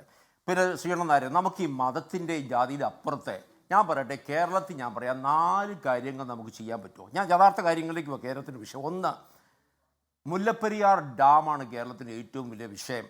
ആ ഡാം എന്തെങ്കിലും പൊട്ടും. ആ ഡാം പൊട്ടിയാൽ 5 ജില്ലകൾ പോയി ഏതെങ്കിലും 50 ലക്ഷം ആൾക്കാരെങ്കിലും ചത്തുപോകും. നമുക്കതിനൊരു പരിഹാരം ഉണ്ടാക്കാൻ സാധിക്കുമോ? ഒന്ന്. രണ്ടാമത്തെ കാര്യം, നമ്മുടെ റബ്ബറിൻ്റെ വില 2011 മുതൽ പ്രൊഡക്ഷൻ കോസ്റ്റ് ഇന്ന് 192 രൂപയാണ്. അതിൻ്റെ പുറയിലാണ് അതിൻ്റെ ഒത്തിരി പുറകിലാണ് നമ്മൾ വിറ്റുകൊണ്ടിരിക്കുന്നത്. കേരളത്തിൻ്റെ സാമ്പത്തികം തകർന്നു പോയി. ഇതിനൊരു പരിഹാരം കാണാൻ സാധിക്കുമോ? മൂന്നാമത് നമ്മുടെ മത്സ്യത്തൊഴിലാളികൾ 590 കിലോമീറ്ററാണ് നമ്മുടെ ദൈർഘ്യം കേരളത്തിൻ്റെ. ഇവിടെ കടൽ തോരത്ത് താമസിക്കുന്ന ആൾക്കാർ കടൽ ഭിത്തി ഉണ്ടാക്കണം. കടൽ ഇടിഞ്ഞു പോകുന്നതുകൊണ്ട് ലക്ഷക്കണക്കിന് ആൾക്കാരുടെ വീട് പോകുന്നു. അവർക്ക് മത്സ്യം പിടിക്കാൻ പറ്റുന്നില്ല. ഒന്നാമത് വളരെ കുറച്ച് മീൻ മാത്രമേ ഇപ്പം നമ്മുടെ ഫിഷറീസിൽ നിന്ന് കിട്ടുന്നുള്ളൂ. കാരണം ഗ്ലോബൽ വാർമിംഗ് കൊണ്ട്, ആഗോള വാർമിംഗ് കൊണ്ട് മീൻ കിട്ടുന്നില്ല. അവരുടെയൊക്കെ സ്ഥിതി വളരെ മോശമാണ്. അവർക്കൊരു ജീവിതം ഉണ്ടാക്കി കൊടുക്കാൻ സാധിക്കും. മൂന്നാമത്തെ കാര്യം. നാലാമത്, ഞാൻ കഴിഞ്ഞ ഈ LSG ഇലക്ഷൻ, പഞ്ചായത്ത് ഇലക്ഷന് 20 ദിവസം തിരുവഞ്ചൂരിൻ്റെ മണ്ഡലത്തിലായിരുന്നു, കോട്ടയത്ത്. ഞാൻ ഏതാണ്ട് 3000 വീടുകളിൽ പോയി. അവിടെ ഒരൊറ്റ വീട്ടിൽ ഒരൊറ്റ ചെറുപ്പക്കാരനെ കണ്ടിട്ടില്ല. തിരുവഞ്ചൂരെ, നിങ്ങളുടെ മണ്ഡലത്തിൽ നിന്ന് ഈ ചെറുപ്പക്കാരെല്ലാം എങ്ങോട്ട് ഓടിപ്പോയി? നിങ്ങളുടെ കേമമായ ഭരണം കൊണ്ട് ഒരൊറ്റ ചെറുപ്പക്കാരൻ തിരുവഞ്ചൂരിൻ്റെ മണ്ഡലത്തിൽ കണ്ടില്ല. ഞാനവിടെ ഏകദേശം 4 വർഷം കളക്ടറായിരുന്ന ആളാണ്. ഞാൻ കോട്ടയം ജില്ലയിൽ നിന്ന് MLA ആയിരുന്നു. എന്തുകൊണ്ടാണ് തിരുവഞ്ചൂര് ഒരൊറ്റ കുട്ടിക്ക് പോലും നിങ്ങൾക്കൊരു ജോലി ഉണ്ടാക്കി കൊടുക്കാൻ പറ്റാത്തത്? ഞാൻ ഈ ചോദ്യം ശൈലജ ടീച്ചറോട് ചോദിക്കുക. നിങ്ങളൊക്കെ വലിയ തത്വങ്ങളൊക്കെ പറയും. എവിടെയാണ് നമ്മുടെ പിള്ളേരെ? നമ്മുടെ കോട്ടയം കേരളവും ഒക്കെ വൃദ്ധന്മാരുടെ ഒരു സംസ്ഥാനമായി മാറുകയല്ലേ? നിങ്ങൾ എന്തെങ്കിലും സമ്മതിക്കുമോ? കേരളത്തിൽ വ്യവസായമോ എന്തെങ്കിലും വരാൻ നിങ്ങൾ സമ്മതിക്കുമോ? നിങ്ങൾ ഈ LDFും UDFും ഭരിച്ച് കുളവാക്കി. പണ്ടൊക്കെ ആൾക്കാർ ജോലിക്ക് ഗൾഫിലേക്ക് പോകുമായിരുന്നു. അവർ പൈസയും കൊണ്ട് തിരിച്ചു വരുമായിരുന്നു. ഇന്ന് കേരളത്തിൽ നിന്ന് പോകുന്ന ഒരൊറ്റ കുട്ടികൾ, ഇവരെല്ലാം പോകുന്നത് കാനഡ, ഓസ്ട്രേലിയ, ഒരൊറ്റ കുട്ടി തിരിച്ചു വരുമോ? പൈസ തിരിച്ചയക്കുമോ? എൻ്റെ പൊന്നു തിരുവഞ്ചൂര്, എൻ്റെ ശൈലജ ടീച്ചറെ, ജസ്റ്റിസ് പാഷ, നിങ്ങൾ കേരളത്തിലെ പിള്ളേരെ ഒന്ന് പിടിച്ചു നിർത്താൻ വേണ്ടി, എന്തെങ്കിലും ചെയ്യാൻ വേണ്ടി അടുത്ത് വരുന്ന ഇലക്ഷന് ഒരു അജണ്ട ഉണ്ടാക്കുമോ? ഞാൻ 4 കാര്യങ്ങൾ പറഞ്ഞു. ഇതിനൊരു പ്രശ്നപരിഹാരം ഉണ്ടാക്കാൻ സാധിക്കുമോ? ഓക്കെ, താങ്കളിലേക്ക് ഞാൻ വരാം.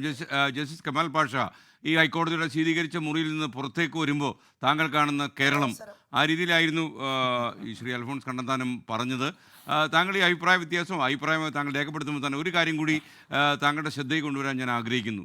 കേരളത്തിലിപ്പോൾ ഏറ്റവും വലിയ പ്രശ്നമെന്ന് പറഞ്ഞാൽ ഈ വർഗീയമായ പ്രശ്നങ്ങളിൽ ആരെങ്കിലും നിലപാടെടുക്കുകയാണെങ്കിൽ അവരെ സോഷ്യൽ മീഡിയ വഴി തകർത്ത് തരിപ്പണമാക്കുന്ന ഒരു സ്ഥിതി കേരളത്തിലുണ്ട്. അത് ഒരുപക്ഷെ കേരളത്തിൽ നിന്ന് ഏറ്റവും വർഗീയ കാര്യങ്ങൾ ചർച്ച ചെയ്യുന്നതും സോഷ്യൽ മീഡിയ പേജുകളിലാണ്. ആ ആളുകൾക്ക് ഏതെങ്കിലും ഒരു നേതാവിനെ തകർക്കണമെങ്കിൽ ഏതെങ്കിലും ഒരു കക്ഷി തീരുമാനിച്ചാൽ അവരുടെ ആളുകളെ കൊണ്ട് പോസ്റ്റുകൾ ഇടുക, അത് ഷെയർ ചെയ്യുക, അനേകായിരങ്ങളിലെത്തുക. ലോകമെമ്പാടുമുള്ള മലയാളികൾ കേരളത്തിൽ വർഗീയ കോമരങ്ങൾ അടക്കി വാഴുന്നു എന്ന് ചിന്തയുണ്ടാക്കുക, ഇതൊക്കെ സംഭവിക്കുന്നുണ്ട്. അപ്പോൾ താങ്കൾ ഇതിനെക്കുറിച്ച് എടുക്കുന്ന ഒരു നിലപാടും എന്തായിരിക്കും? ആദ്യം ശീതീകരിച്ച മുറിയെക്കുറിച്ച് പറയാം. ശരിയാണ്, ഹൈക്കോടതിയിലെ ഞാൻ ഇരുന്നത് ശീതീകരിച്ച കോടതി മുറിയും ചേംബറും ഒക്കെയാണ്. പിന്നെ ശ്രീ അൽഫോൺ കണ്ണന്താനം പറഞ്ഞ പോലെ അദ്ദേഹം ജോലി ചെയ്തിട്ടില്ല എന്ന് ഞാൻ പറഞ്ഞിട്ടില്ല. അദ്ദേഹം ഒരുപാട് ജോലി ചെയ്തിട്ടുള്ള ഒരു മനുഷ്യനാണ്. എനിക്കറിയാം. ഈ പറഞ്ഞ ഈ വീടിടിച്ചതൊക്കെ ചരിത്രമെല്ലാം മുഴുവൻ ഞാൻ വായിച്ചിട്ടുണ്ട്. അതിൻ്റേതായ റെസ്പെക്റ്റ് എനിക്ക് അദ്ദേഹത്തിനടുത്ത് ഉണ്ട് താനും. അതല്ലാതെ ഞാൻ വേറൊന്നും പറഞ്ഞില്ല. ഞാൻ പറഞ്ഞതിനുള്ള മറുപടിയല്ല അദ്ദേഹം പറഞ്ഞത്. പിന്നെ ഞാൻ സമൂഹത്തിനെ മുഴുവൻ രക്ഷിക്കാൻ നടക്കുന്നു. അത് ശ്രീ കണ്ണന്താനം, അത് നിങ്ങൾ മനസ്സിലാക്കണം. അതൊരു പൗരൻ എന്നുള്ള നിലയ്ക്ക് എൻ്റെ ബാധ്യതയായിട്ട് ഞാൻ കണക്കാക്കുന്ന ഒരാളാണ്. എന്നെ ഈ സമൂഹമാണ് ഈ നിലയിലെത്തിച്ചത്. അപ്പോൾ സമൂഹത്തിനോടുള്ള എൻ്റെ ഒരു കടപ്പാടാണ് അവരുടെ അവകാശങ്ങൾക്ക് വേണ്ടി ശബ്ദമുയർത്തുക എന്ന്. അതിന് നിങ്ങൾ എന്ത് പറഞ്ഞാലും ഞാൻ പറഞ്ഞുകൊണ്ടിരിക്കും, അതിന് സംശയമൊന്നുമില്ല. അത് ഞാൻ നിർത്തത്തൊന്നുമില്ല, ഞാൻ നന്നാവാൻ തയ്യാറുമല്ല. ഓക്കെ, ഇനി അടുത്തത് ബാക്കി ചോദ്യം ഞാനങ്ങ് മറന്നുപോയി. ശ്രീ ശ്രീകണ്ഠൻ നായർ എന്താ ചോദിച്ചത് അവസാനം?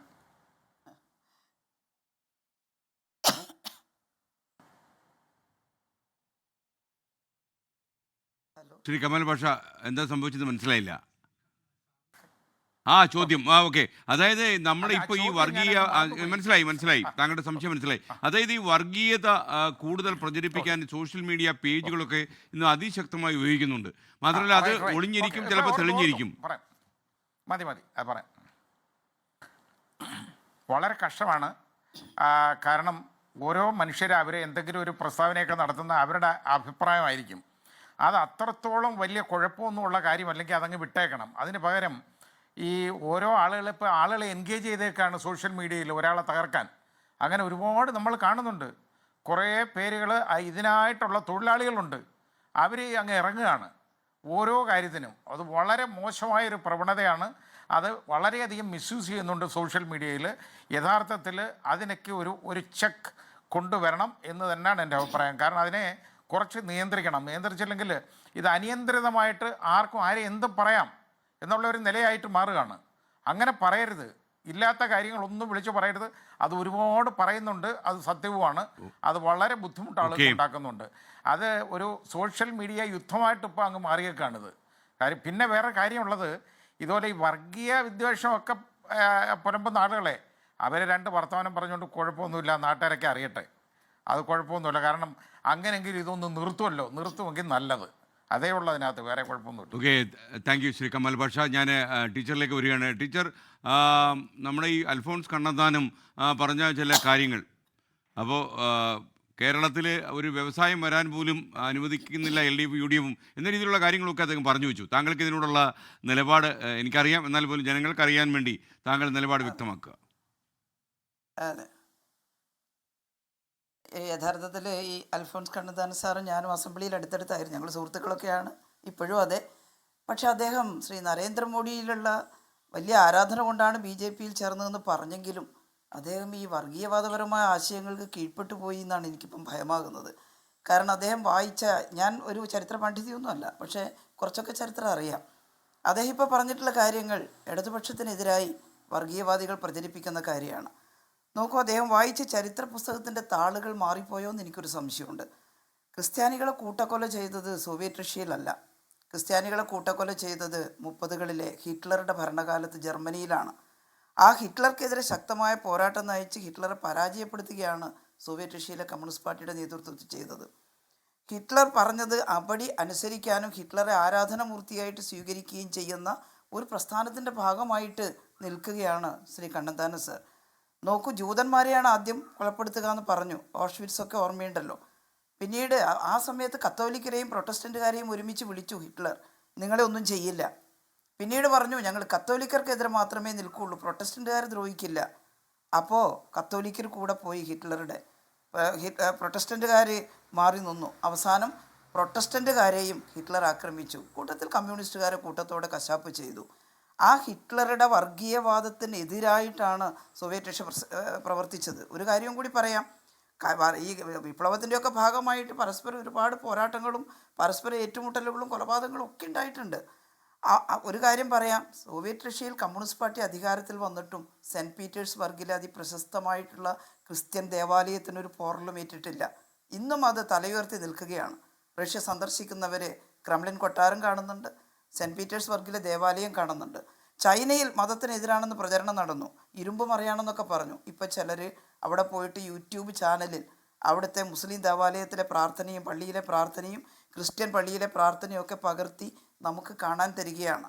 അപ്പോൾ ഇടതുപക്ഷത്തിനും കമ്മ്യൂണിസ്റ്റ് രാജ്യങ്ങൾക്കും എതിരായിട്ട് ഈ പറയുന്ന മുതലാളിത്ത ലോകവും വർഗീയവാദികളും നടത്തിയ തെറ്റായ പ്രചരണങ്ങൾ ആവർത്തിക്കുകയാണ്. അത് ശരിയല്ല എന്ന് സൂചിപ്പിക്കാനാണ് ആദ്യം. രണ്ടാമത്തത് പറഞ്ഞത് യുവാക്കൾക്ക് വേണ്ടി എന്ത് ചെയ്യുന്നു. നോക്കൂ, നിങ്ങൾ കമ്മ്യൂണിസ്റ്റ് പാർട്ടിയൊക്കെ വിടും. ഈ 10 വർഷക്കാലം കേരളത്തിൽ നടന്ന വികസന കക്ഷി രാഷ്ട്രീയ വിരോധമില്ലാതെ ഒന്ന് പരിശോധിക്കും. അങ്ങനെ പരിശോധിക്കുമ്പോൾ നിങ്ങൾക്ക് കാണാൻ സാധിക്കുന്നത് നമ്മുടെ രാജ്യം ചിലപ്പോൾ ചിന്തിക്കാത്ത ചില പ്രശ്ന പരിഹാരങ്ങൾ നമ്മൾ ചിന്തിക്കുന്നു എന്നാണ്. അതിലൊന്നായിരുന്നു അതിദാരിദ്ര്യ വിമുക്തമാക്കുക എന്നത്. അപ്പോൾ ചിലർ പരിഹസിച്ച് ചോദിച്ചു, കേരളത്തിലെ ദാരിദ്ര്യാകെ മാറിയോ? ഇല്ല, ഞങ്ങൾ പറഞ്ഞു അതിദാരിദ്ര്യം, ഒരു നേരത്തെ ആഹാരം പോലും കഴിക്കാൻ കഴിയാത്ത അവസ്ഥയുള്ള കുറച്ച് കുടുംബങ്ങൾ കുറച്ചേ ഉണ്ടായിരുന്നുള്ളൂ കേരളത്തിൽ. അതിനെ മാറ്റിയെടുത്തു. ഇനി കേവല ദാരിദ്ര്യമുണ്ട്, അതിനെയും മാറ്റണം. ഈ കിട്ടുന്ന 30% ടാക്സ് ഷെയറിൽ നിന്നും ഇങ്ങനെ കിട്ടുന്ന പദ്ധതി വിഹിതം, വളരെ കുറച്ച് കിട്ടുന്ന പദ്ധതി വിഹിതത്തിൽ നിന്നുമാണ് നമ്മൾ ഈ ആസൂത്രണം എല്ലാം ചെയ്യുന്നത്. എന്നിട്ട് പോലും യുവാക്കളെ മുൻനിർത്തി നമ്മളൊരു ആസൂത്രണം ചെയ്തിരിക്കുന്നു. അത് മറ്റൊന്നുമല്ല, കേരളത്തെ ഒരു വൈജ്ഞാനിക കേരളാക്കി മാറ്റുകയാണ്. എന്ന് വെച്ചാൽ ഇവിടെ പഠിച്ചിറങ്ങുന്ന യുവാക്കൾക്ക് ഇവിടെ തന്നെ സംരംഭങ്ങൾ ഉണ്ടാക്കാനും ജോലി കാണാനുമുള്ള വളരെ ബൃഹത്തായിട്ടുള്ള ഒരു പ്രോജക്റ്റ്. ഞാനിവിടെ വിശദീകരിക്കുന്നില്ല. ഏതെങ്കിലും ഒരു ജോലിയിലേക്ക് പ്രവേശിക്കുന്ന ചെറുപ്പക്കാർക്ക് ആ പരിശീലനത്തിന്, സ്കിൽ ഡെവലപ്മെൻറ്റിനൊക്കെ സഹായിക്കുന്ന കണക്ട് വർക്ക് സ്കോളർഷിപ്പ്, ഇതൊന്നും ഒരു ഫലവും ഉണ്ടാക്കാതിരിക്കില്ല.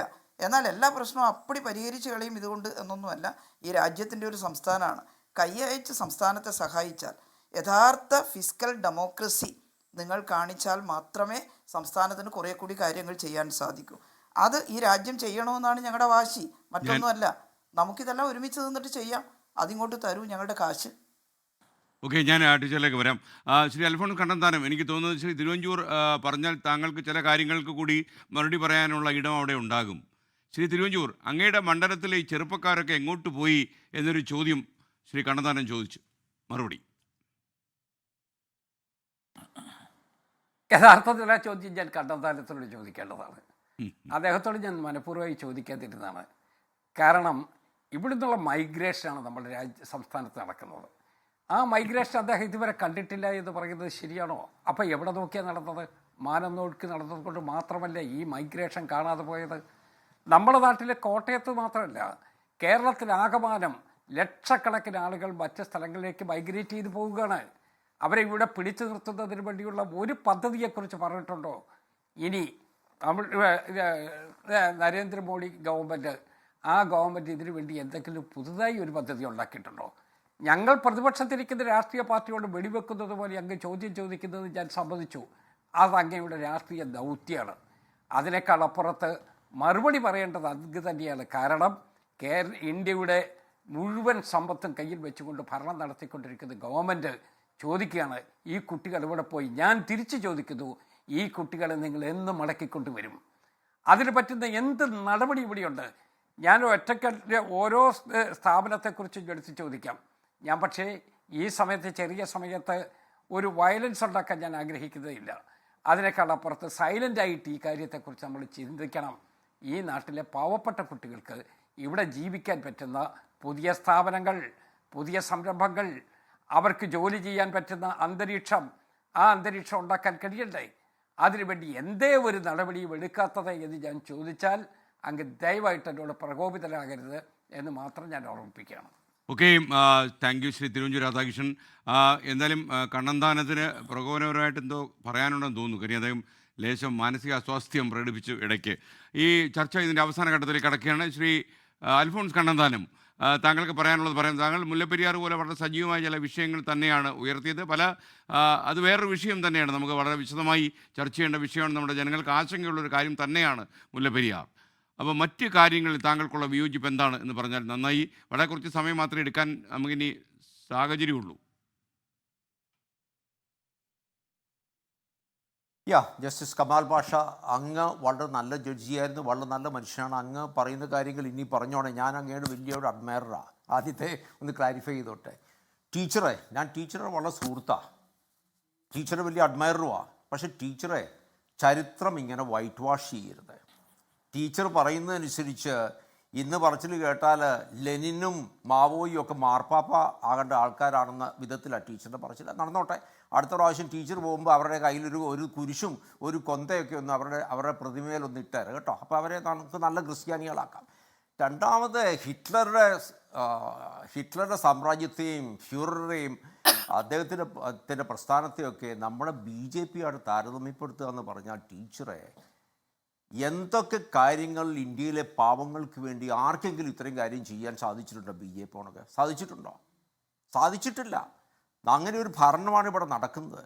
ടീച്ചറെ, ഇവിടെ പ്രശ്നങ്ങളുണ്ടാകും. ഇത്രയും വലിയൊരു രാജ്യത്ത്, നമ്മുടെ കേരളത്തിൽ തന്നെ എന്തോ ഒരു പൊട്ടിത്തെറികളാണ് നടക്കുന്നത്. കഴിഞ്ഞ ദിവസം പാലക്കാട്ട് കണ്ടില്ലേ, ഒരു ഗസ്റ്റ് വർക്കറെ അവിടെ മലയാളി, ഇത്രയും വിദ്യാഭ്യാസമുള്ള മലയാളികൾ തല്ലിക്കൊന്നു ഇല്ലേ? ടീച്ചറെ, ഇത്രയും വിദ്യാഭ്യാസമുള്ള രാജ്യത്ത്. അപ്പോൾ ഈ വിദ്യാഭ്യാസമില്ലാത്ത ഇന്ത്യയിൽ പ്രശ്നങ്ങളുണ്ടാവില്ലേ? ആ പ്രശ്നങ്ങളുണ്ടാകുമ്പോൾ അത് മൊത്തം എടുത്ത് മോദിയുടെ തലയിലും മറ്റേ BJP തലയിൽ വെക്കണോ? യെസ്, ക്രിസ്ത്യാനികൾക്കെതിരെ ആക്രമണങ്ങൾ ഉണ്ടാകുന്നുണ്ട്, അതൊരിക്കലും നടക്കരുത്, നടന്നുകൂടാ.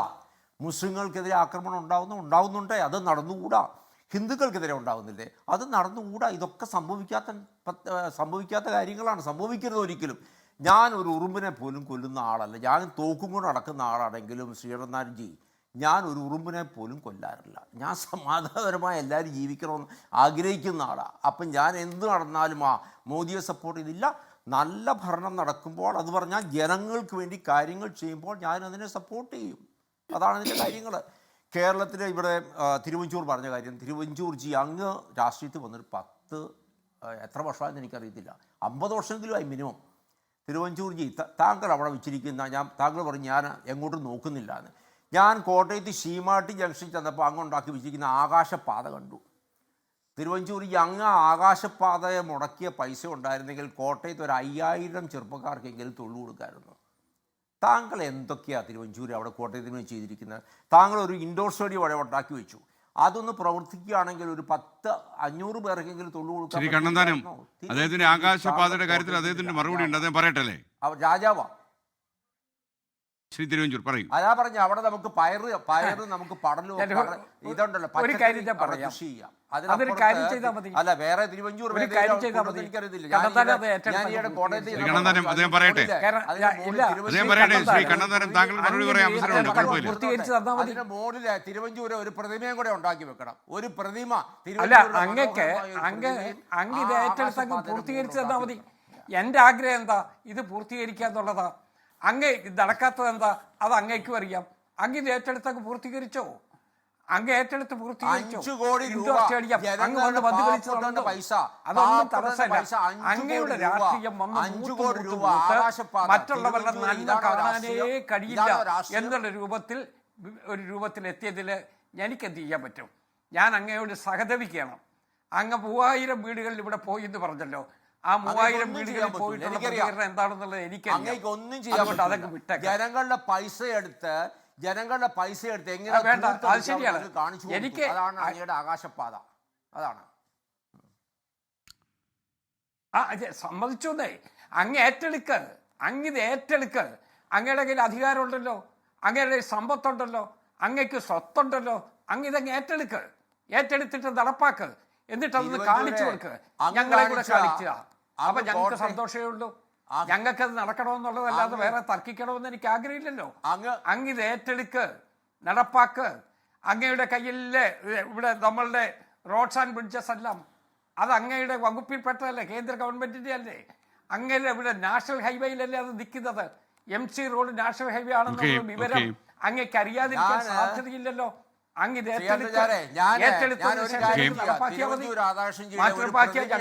ഉണ്ടാക്കി വെച്ചിട്ട് മനോഹരമായ ഒരു സ്വർണ്ണ പ്രതിമ ഉണ്ടാക്കി വെക്കാം കേട്ടോ. അത് എന്ത് ചെയ്യണം എന്നുള്ളത് ഞാൻ തീരുമാനിച്ചോളാം. അത് അൽഫോൻസ് കണ്ണന്താനം ഇതൊന്നും ചെയ്തില്ലല്ലോ. അൽഫോൻസ് കണ്ണന്താനം ഇവിടെ കളക്ടറായിരുന്നല്ലോ കുറെ കാലം. എന്ത് ചെയ്തു? ഒന്നും ചെയ്തിട്ടില്ലല്ലോ. 1990 ഇവിടെ കളക്ടറായിരുന്ന ആളാ ഇപ്പൊ എന്നോട് വർത്താനം പറഞ്ഞു. 5 കോടി രൂപ 90 കളക്ടറായിരുന്നല്ലേ നിങ്ങൾ? ആണല്ലോ. എന്ത് ചെയ്തു? കണ്ണന്താനം, നമുക്ക് കൂടുതൽ വിശദാംശങ്ങളിലേക്ക് പോകാൻ സമയപരിമിതി അനുവദിക്കുന്നില്ല. താങ്കൾക്ക് അറിയാമല്ലോ സമയം തന്നെ സ്വയം വഷളാകുന്നത് കണ്ടിട്ടുള്ള ദുഃഖത്തിൽ ഞാൻ ഇടപെടി കാണാം. Thank you Shri Thiruvanchoor. ശ്രീ കമാൽ പാഷ, നമ്മൾ നമ്മുടെ വിഷയത്തിലേക്ക് മടങ്ങി വന്നാൽ തീർച്ചയായിട്ടും ദുഃഖിക്കണം. ഓക്കെ, ശ്രീ കമാൽ പാഷ, ഇനി വരും ആഴ്ചകളിലൊക്കെ തന്നെ കേരളത്തിൽ ഏറ്റവും കൂടുതൽ രാഷ്ട്രീയ പ്രചാരണങ്ങളും പൊളിറ്റിക്കൽ എഡ്യൂക്കേഷനും ഒക്കെ നടക്കുന്ന സമയമാണ്. അതേസമയം തന്നെ ഈ സമയത്ത് വർഗീയ പ്രചാരണങ്ങളും അതുപോലെ ഗോഗാവിളികളും ഒക്കെ കൂടാനും സാധ്യതയുണ്ട്. എന്താണ് നമുക്കൊരു പോംവഴി? കാരണം കക്ഷി രാഷ്ട്രീയക്കാർ തീർച്ചയായിട്ടും ചില സമ്മർദ്ദത്തിലായിരിക്കും. തെരഞ്ഞെടുപ്പ് കാലത്ത് ആരെയും പ്രകോപിപ്പിക്കാനോ അവരെ പിണക്കി നിർത്താനോ കഴിയില്ല എന്നുള്ള ഒരു സാമൂഹിക സാഹചര്യം നമുക്ക് മുന്നിലുണ്ട്. അത് നിശ്ചയിച്ചിട്ട് കാര്യമില്ല. ജസ്റ്റിസ് കമാൽ പാഷ, താങ്കൾക്ക് പറയാം പരിമിതമായി. ഇത് സാമൂഹ്യമായിട്ട് യഥാർത്ഥത്തിൽ ഈ ജനങ്ങൾക്കൊരു അവബോധം തന്നെ ഈ കാര്യത്തിൽ വേണ്ടതാണ്. പക്ഷേ അത് അൺഫോർച്ചുനേറ്റ്ലി അതില്ല. നമ്മളതിന് കുറ്റം പറയാൻ ഒക്കത്തില്ല. അതുകൊണ്ടാണ് ഞാൻ പറഞ്ഞത്, യഥാർത്ഥത്തിൽ രാഷ്ട്രീയ നേതാക്കളെന്ന് പറയുന്നവർക്കൊരു വലിയ റോളുണ്ട്. അവർ ഈ അണികളോട് നിർബന്ധമായിട്ട് പറഞ്ഞ് മനസ്സിലാക്കണം, ഇങ്ങനെയുള്ള ഒരു പ്രശ്നങ്ങളും ഒരു വിദ്വേഷ പരാമർശങ്ങളും നടത്താൻ പാടില്ല. എല്ലാ സമൂഹങ്ങൾക്കും ഇവിടെ കഴിയേണ്ടതല്ലേ. ഇപ്പം മുസ്ലിം ഭൂരിപക്ഷമുള്ള സ്ഥലത്ത് മുസ്ലിങ്ങൾ ഇതുപോലെ ഗോഗോ വിളിക്കുക എന്ന് പറഞ്ഞു കഴിഞ്ഞാൽ അത് ബുദ്ധിമുട്ടാണ്, ശരിയല്ല. അത് അവരതിൻ്റെ നേതാക്കൾ പറഞ്ഞ് മനസ്സിലാക്കണം, നിങ്ങൾ ഈ രീതിയിൽ ഇങ്ങനെയുള്ള ഒരു പ്രചാരണ ഈ വിദ്വേഷ പ്രസ്താവനകൾ നടത്തരുത്. അതുപോലെ തന്നെ ബാക്കി എല്ലാ വർഗ്ഗക്കാർക്കും അവർ വിചാരിച്ചാൽ നടക്കും. അത് രാഷ്ട്രീയ നേതാക്കൾ വിചാരിച്ചാൽ മാത്രമേ നടക്കുള്ളൂ. കാരണം ഇവരൊക്കെ പറഞ്ഞാൽ ആളുകൾ കേൾക്കും. നമ്മൾ പറയുന്ന പോലെ അല്ല. ഇവർക്ക് പറയുമ്പോൾ ഇവർക്ക് ഒരുപാട് സ്വാധീനമുണ്ട് ഈ അണികളിന്മേൽ. അവർ പറഞ്ഞാൽ കേൾക്കും. അങ്ങനെ അവരെ കൊണ്ട് ഇത് ചെയ്യിപ്പിക്കുക എന്നുള്ളതല്ലാതെ വേറെ മാർഗമൊന്നും ഞാൻ കാണുന്നില്ല. അല്ലെങ്കിൽ സമൂഹം അതിനനുസരിച്ച് ഉയരണം. അത് നമുക്കൊരു ദൗർഭാഗ്യകരമെന്ന് പറയട്ടെ, അങ്ങനെ നമുക്ക് പ്രതീക്ഷിക്കാൻ പറ്റത്തില്ല. അതിന് ഇവരൊക്കെ തന്നെ നേതാക്കൾ തന്നെ മുൻകൈ എടുക്കണം. ഈ രാഷ്ട്രീയ നേതാക്കൾ എന്ന് പറയുന്നത് അവർ അതാണ് ചെയ്യേണ്ടത്, അതാണ് വേണ്ടത്. Okay, thank you justice V Kamal Pasha. ഇനി ശൈലജ ടീച്ചറിന് ഞാനൊരു 30 സെക്കൻഡ് കൂടെ തരാൻ പറ്റും, കാര്യം ചർച്ച അവസാനിപ്പിക്കാൻ സമയമായി. K Shailaja teacher. ഓക്കെ, നന്ദി ശ്രീകണ്ഠൻ നായർ. നമ്മളെല്ലാവരും ചെയ്യേണ്ടത് യഥാർത്ഥ മതനിരപേക്ഷ സമൂഹമായിട്ട് ഈ സമൂഹത്തെ നിലനിർത്താനാണ്. ഞാൻ ഇടതുപക്ഷത്തിന് വേണ്ടി സംസാരിക്കുകയാണ്. ഇടതുപക്ഷത്തിൻ്റെ ആശയമെന്ന് പറയുന്നത് മതനിരപേക്ഷതയാണ്. ഇവിടെ ഒരു വർഗീയ ലഹളയും ഉണ്ടാകാൻ അനുവദിക്കില്ല. ഇടതുപക്ഷം ശക്തമായതുകൊണ്ടാണ് കേരളത്തിൽ വർഗീയ ലഹള കുറഞ്ഞതെന്ന് ഞാൻ വിശ്വസിക്കുന്നു. അതുപോലെ അത് നിലനിർത്താൻ എല്ലാ കാലവും ഇടതുപക്ഷം പ്രതിജ്ഞാബദ്ധമാണ്. ഒരു കാര്യം, പ്രധാന ശ്രേണിയിലുള്ള രാഷ്ട്രീയ പാർട്ടികളെല്ലാം മതരാഷ്ട്രവാദം പറയുന്ന ആരുമായിട്ട് സഖ്യമുണ്ടാക്കുകയില്ല എന്ന് പരസ്യമായി പറയാൻ തയ്യാറായാൽ ഈ സമൂഹത്തിൽ കുറേ മാറ്റം ഉണ്ടാവും. ഞങ്ങൾ അടുത്ത എന്നാൽ ഒരു മതത്തിലുമുള്ള മതവിശ്വാസികൾക്ക് ഇടതുപക്ഷം എതിരല്ല. അവരുടെ എല്ലാം വിശ്വാസവും അവരുടെ എല്ലാം പ്രവർത്തനവും സംരക്ഷിക്കുന്നതിന് ഇടതുപക്ഷം നിലകൊള്ളും എന്ന് തന്നെയാണ് പറയുന്നത്. നമുക്കെല്ലാവർക്കും ചേർന്ന് ഈ വലിയ വർഗീയത ഉണ്ടാക്കുന്ന വലിയ വിപത്തിനെ ചെറുക്കാം. ഇപ്പം ചെറുത്തിട്ടില്ലെങ്കിൽ പിന്നൊരിക്കലും നമുക്കതിന് സാധിക്കില്ല എന്നുകൂടി ഓർമ്മിക്കുക. Okay, thank U.